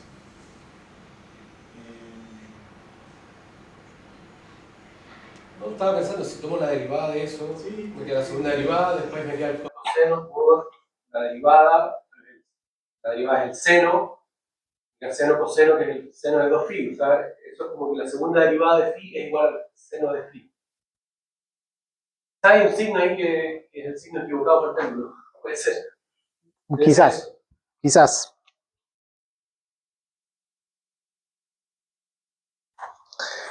Sí, dudaba por esto que te digo, o sea, la solución de esto es más sencilla que la solución al péndulo, porque esto es simplemente el arco tangente de una exponencial. Bueno, a lo mejor no lo sé, lo tengo que pensar. ¿Qué iba a decir? Ah, acá tengo un 1 menos b cuadrado, diferencial de u. Entonces tengo que integrar esto. Ahora sí, queda el péndulo, pero el signo cambiado. Ajá, no es el péndulo.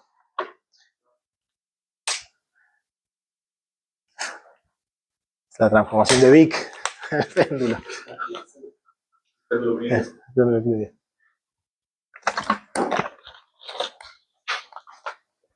Bueno, esto se puede integrar, obviamente, y déjenme escribir simplemente la solución y caracterizarla. Ya casi estamos. O sea, falta ver. Bueno, esto es. Phi es entonces 4 veces el arco tangente. Bueno, de una función que la puedo escribir como la exponencial. Menos más m sobre 1 menos b cuadrado por x menos bt más una fase, más una constante de integración. ¿Sí? ¿Sí? Si uno grafica esta función, sí, ve que nada, que es que va desde A1, después decae, ¿sí? Y A1. Y esto, como perfil, está viajando. Esto es una cosa que viaja, se mueve hacia la derecha con velocidad v. ¿Sí? Esto es el kink.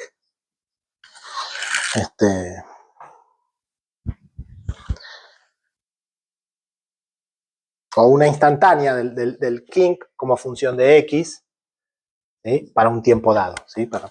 Mi otro tiempo está simplemente desplazado. ¿Sí?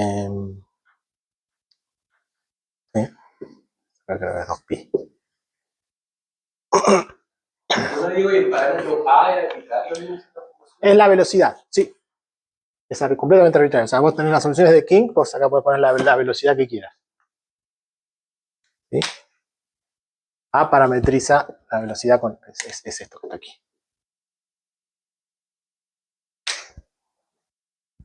Ahí uno como que podría pensar que se logró llegar a ese Phi2 es eso. Sí. Uno como que le impuso esa dependencia. Pero si uno no hubiera también bastando solamente esa información de que si uno y si dos están relacionados por eso, puede llegar a que si 0 y 2 es. O sea, sin suponer esto. Si no supiéramos nada de eso y todo eso. No, yo creo que esa es la única solución. Sí, no veo. O sea, si suma la primera ecuación multiplicada por La pregunta de Anthony sería, ¿hay soluciones que no son simplemente una cosa rígida que viaja hacia la derecha? No, porque las dos ecuaciones te lo dicen. O sea, ahí lo que tienes marcado como ecuación 1 y ecuación 2. Y tú sumas Claro. la primera multiplicada por a cuadrado más la segunda, te dice que la derivada de algo es 0. Está bien, cuando lo pienso. Una derivada igual a 0. Cuando lo pienso como, porque estoy pensando igual, y esto es muy de que estoy haciendo el backland de la trivial.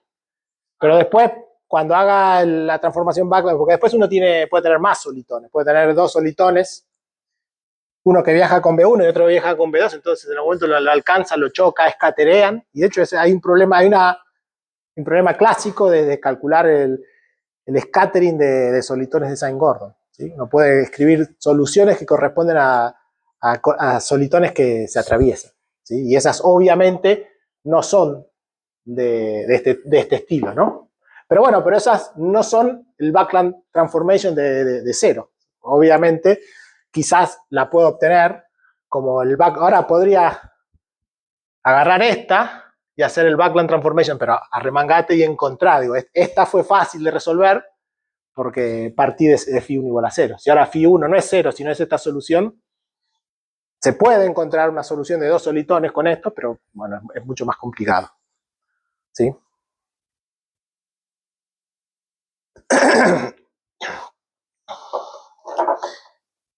Bueno, ya llevamos hora y media. Déjenme, para terminar, lo que había pensado para hoy es mostrar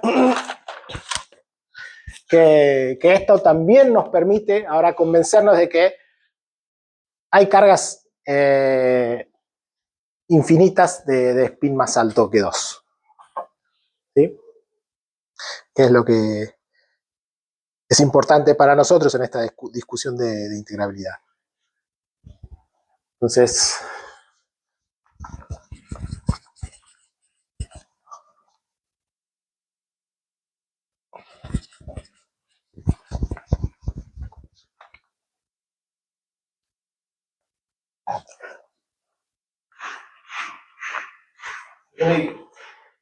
¿puede demostrar o preguntarse si todas las soluciones... estaba pensando exactamente eso, porque yo trataba hoy de cuando dice el argumento en contraposición con lo que vos discutías ayer, que estoy resolviendo ecuaciones de primer orden, la pregunta es si esto agota todas las soluciones de la teoría o no.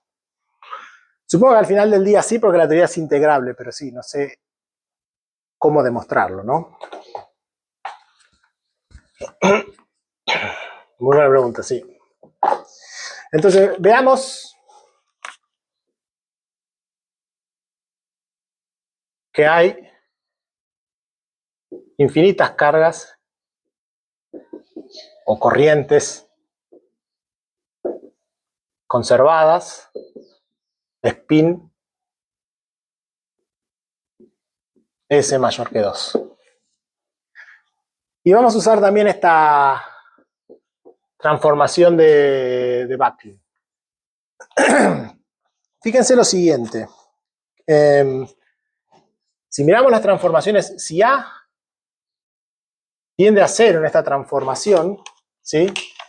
Lo que vemos que la única posibilidad de que esto se siga cumpliendo, que encontrar un phi2 que cumpla estas ecuaciones, si A tiende a 0, necesariamente se tiene que anular este factor, si no, esto no está bien definido. Entonces, A yendo a 0 implica, ¿sí?, phi2 yendo a phi1. ¿Sí? Entonces, si ahora pero tengo este parámetro arbitrario para jugar, lo que voy a pensar es que A es pequeño. Entonces, si A es pequeño, yo puedo pensar que mi solución phi2, ¿sí?, es phi1 más A por un delta phi más A cuadrado, ¿sí? Puedo organizar, puedo describir esta solución phi2 nueva en potencias del parámetro este arbitrario, ¿sí?, como correcciones a la solución phi1 que cumple las ecuaciones de movimiento. Bien. Creo que lo más fácil es reemplazar esta expansión de phi2 en 1, ¿sí?, reemplazando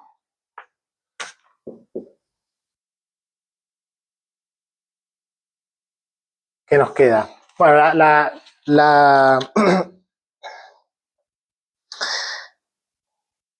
nos va a quedar, bueno, escribamos la derivada más de 2 veces phi1 más A delta phi más puntos suspensivos, ¿no? O sea que simplemente esto es phi1 más phi2, me queda esto. Y el lado derecho me va a quedar 2 veces m sobre A por el seno de la diferencia. La diferencia es simplemente A por delta phi a primer orden. Entonces, ¿sí?, esto va a ser A por delta phi a primer orden más, por supuesto, ¿no? Después hay órdenes subdominantes, ¿no? Pero para este primer orden puedo simplificar directamente el A. Perdón, había un 2 también acá, porque esta es la mitad de la diferencia. También lo puedo simplificar. Entonces esto me quedó como M por delta phi, ¿sí?, más correcciones en potencias de A.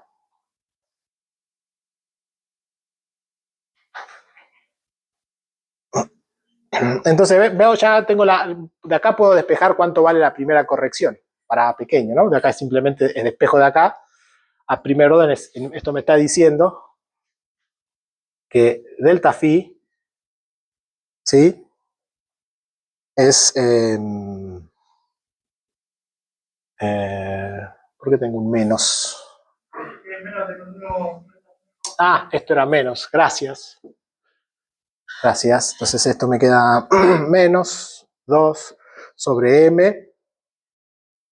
Y bueno, la derivada, el 2 es este, la derivada más de phi 1 más, bueno, o sea, o el delta phi es esto, ¿no? Quiere decir, entonces podemos escribir a phi 2, entonces phi 2 va a ser,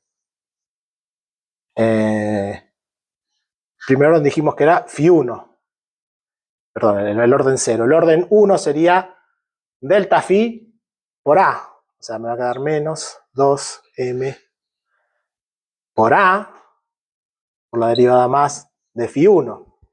Pero bueno, yo puedo seguir con esto, siendo más cuidadoso, mantener los órdenes siguientes, y puedo seguir escribiendo acá órdenes sucesivos en potencias de a.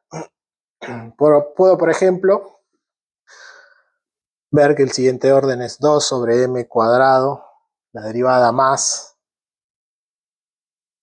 tercera de phi 1. Este es el término con a cuadrado. Y el término con a cubo sería algo como 3m cubo. Todo esto revísenlo, porque puede haber factores. Pero digo, no es conceptualmente difícil lo que estoy diciendo, simplemente hay que expandir con cuidado. No lo veo. 6 a la derivada tercera más de phi, y esto es el término a cubo, y por supuesto, bueno, más orden a la cuarta, y pueden seguir.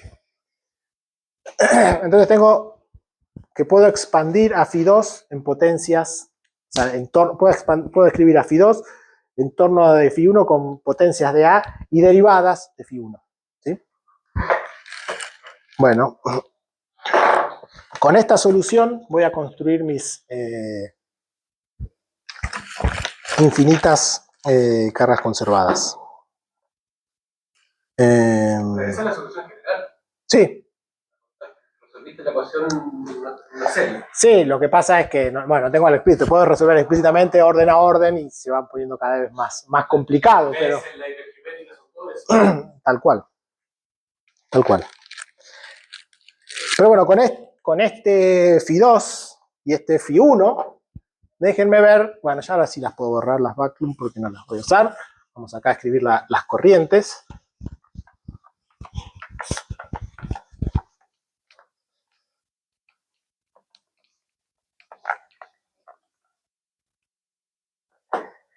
Y vamos a escribir que J menos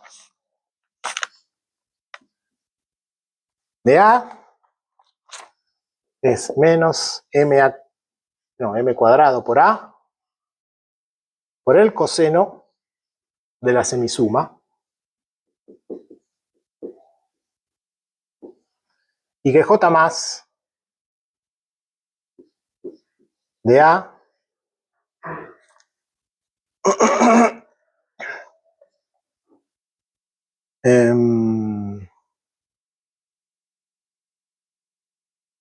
es menos m cuadrado sobre A por el coseno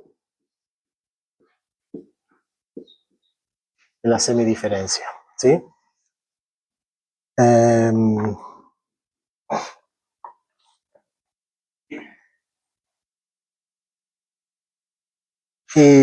Y bueno, puedo ver que esto sí, que derivada más de j menos más derivada menos de j más es igual a 0. Esto lo veo con las transformaciones de Backlund. No solo eso, sino que ahora cuando empiezo a expandir en potencias de A, ¿sí? Esto que encontré acá, empiezo a recuperar las corrientes que ya conocíamos. ¿Sí? Entonces, creo que lo tenía con más detalle. en el otro, acá en estas notas. Me perdí un poco, digo, repetiste las ecuaciones en una serie en A, Sí, y ahora estás regalando ese J más y J menos. sí. Y mostrar que esos J más, J menos cumplan la ecuación de continuidad es consecuencia de que Φ1 y Φ2 son una solución a la transformación de Backlund. ¿Sí? Eso lo tengo más explícito acá o no.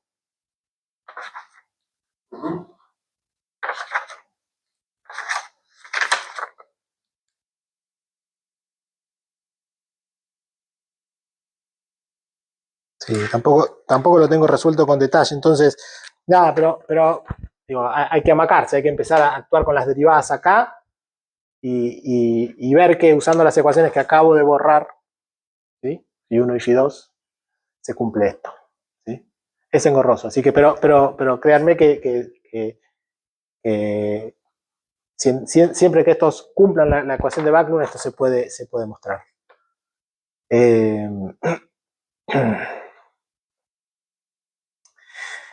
Y nada, lo que resta ver, entonces ahora no solo tengo corrientes conservadas con un parámetro arbitrario. Entonces ahora puedo expandir estas potencias, ¿sí? Porque no solo tengo este parámetro acá, sino recuerden, esta Φ2 depende de A, ¿no? Entonces ahora empiezo a expandir en potencias de A, y entonces... Esto lo estás pensando como una función de Φ1. Fy2 es función de Φ1. Exactamente, en este sentido. Habiendo escribiendo explícitamente cómo es Φ2 para que se cumplan las transformaciones de Backlund. Y como tengo este parámetro arbitrario, ahora cuando escriba esto lo voy a escribir como cada una de estas corrientes, J- y J+, va a ser funcionales de Φ1 y derivadas de Φ1 y distintas potencias de A, pero este parámetro A es completamente arbitrario, entonces el orden A a la cuadrado me tiene que dar las corrientes de spin 2, el orden A a la cubo, las de spin 4 y así. ¿Sí?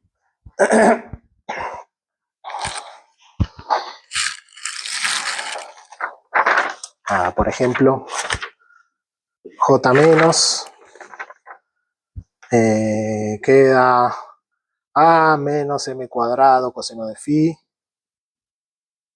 más A cuadrado menos M seno de Φ de más de Φ más A cubo por 1/2 de coseno de Φ derivada más de Φ cuadrado más seno de Φ. Bueno, no sé, no tiene mucho sentido que escriba esto con tanto detalle. Y así, más órdenes siguientes. Obviamente tengo algo también para J más, que tiene un término divergente, pero esto es constante, o sea que esto no me molesta. Cuando le haga la derivada menos de esto no está. Lo importante son los términos siguientes.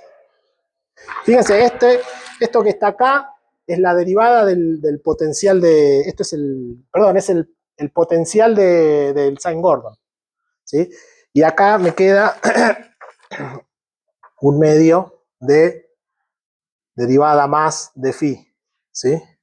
Al cuadrado. Si son esas corrientes, ¿se acuerdan? Cuando vimos el primer ejemplo, las que identificamos con el Q más y el Q menos, que las podemos combinar para tener energía de momento, teníamos que J menos era el potencial y J más era la derivada más de Φ, o teníamos la otra. O sea, también obviamente acá también voy a poder escribir cosas como cruzadas, ¿no? Que J menos y J más estén cruzados.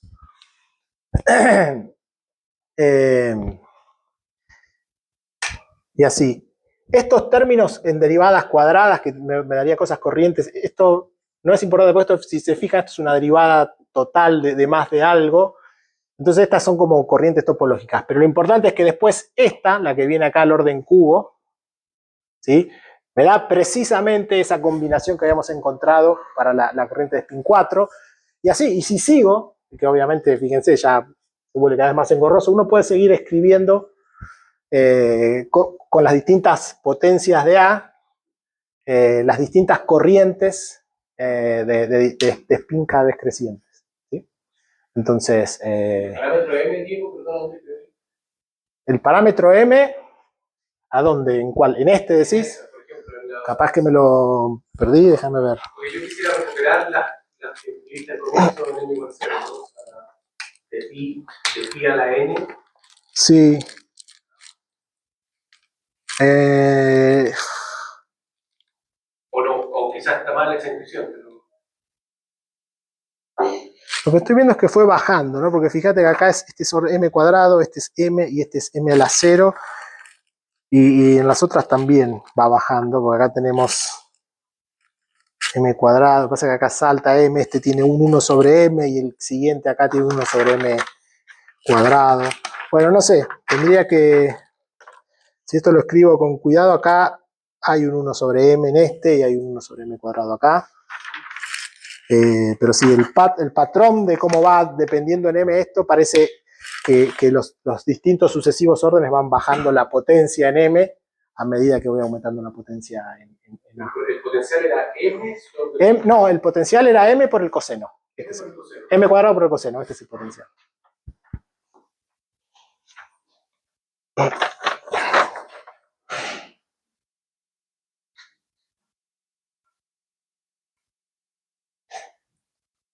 Pero tiene que haber un límite en que m va a 0 y quizás también a 0 o alguna cosa así, y yo recupere las corrientes de la teoría libre, ¿no?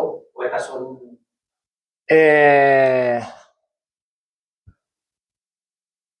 Sí, a ver, claro, si m va a 0, bueno,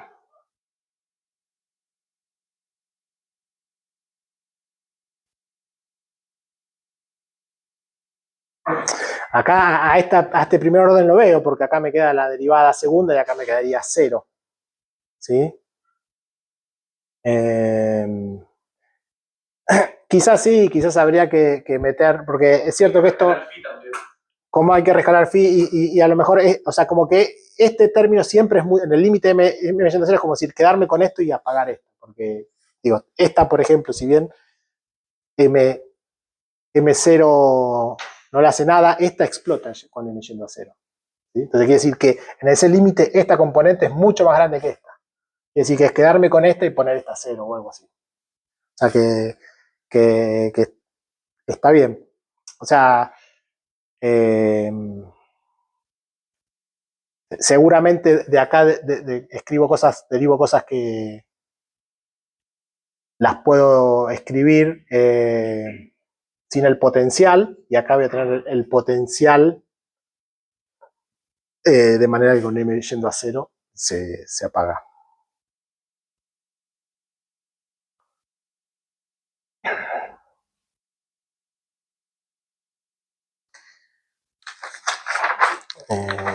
¿Cuál es ese? Déjame escribirlo con más detalle.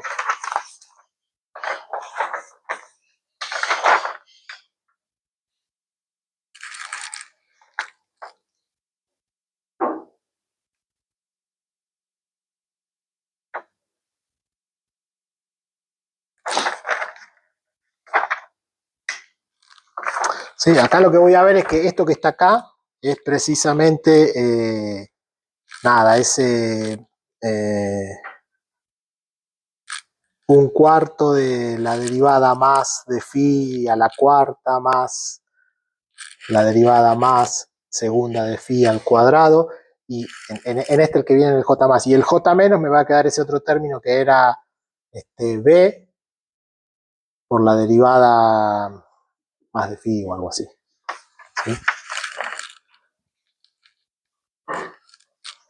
Entonces, si estoy en el límite en el que es cierto que esta es solo una combinación, y cuando la teoría era libre, cada uno de estos por separados me definía una buena carga conservada, pero Yo tuve que ser phi va a m phi antes y después tomar m 0. quizás, para hacerlo más limpio. Pero me da la sensación que, digo, para recuperar el caso de límites, nada, en el límite es como quedarte con J0, en todos estos orden a orden siempre, el orden correspondiente de A va a ser mucho más grande que el de J más, va a ser mucho más grande que el de J menos, y así, orden a orden. Entonces es como, el J más son son J más que estaban conservados en la teoría libre y es apagar todo lo que aparece en J menos. Sí, no está claro que así recuperamos todo lo que podemos escribir, pero bueno. Al menos un conjunto infinito. Después está esa otra pregunta, porque es sutil. O sea, yo acá les estoy mostrando que hay infinitas cargas conservadas, pero ¿cuándo infinito es suficiente para la integrabilidad, para poder resolverlo exactamente? Yo tengo un conjunto infinito, agarro y me quedo con la mitad, boto la mitad y eso sigue siendo un conjunto infinito, pero me alcanza esa mitad para resolver exactamente el modelo, que es lo que finalmente uno quiere afirmar con integrabilidad, y no estoy muy seguro. Un poco la definición que dije, que el modelo de integrabilidad significa que voy a poder resolverlo. Que voy a poder resolverlo, exactamente. En el caso clásico significa que puedo construir todas las soluciones.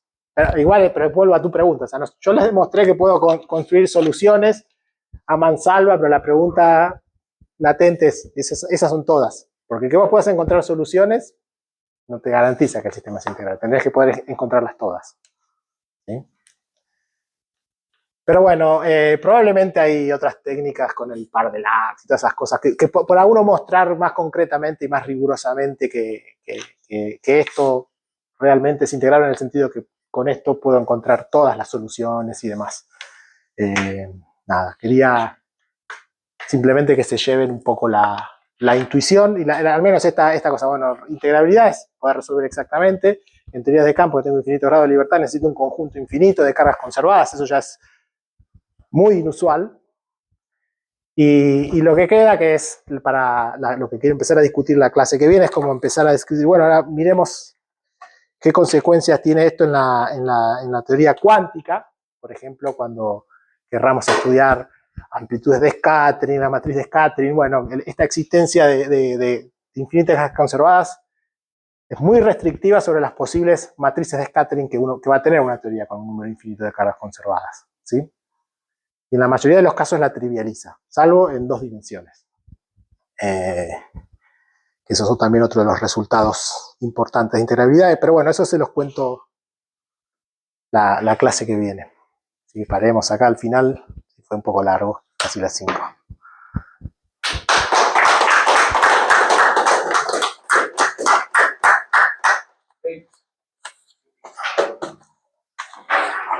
Creo que preguntas si quieren pueden hacerse a Diego después de la oficina. Bueno.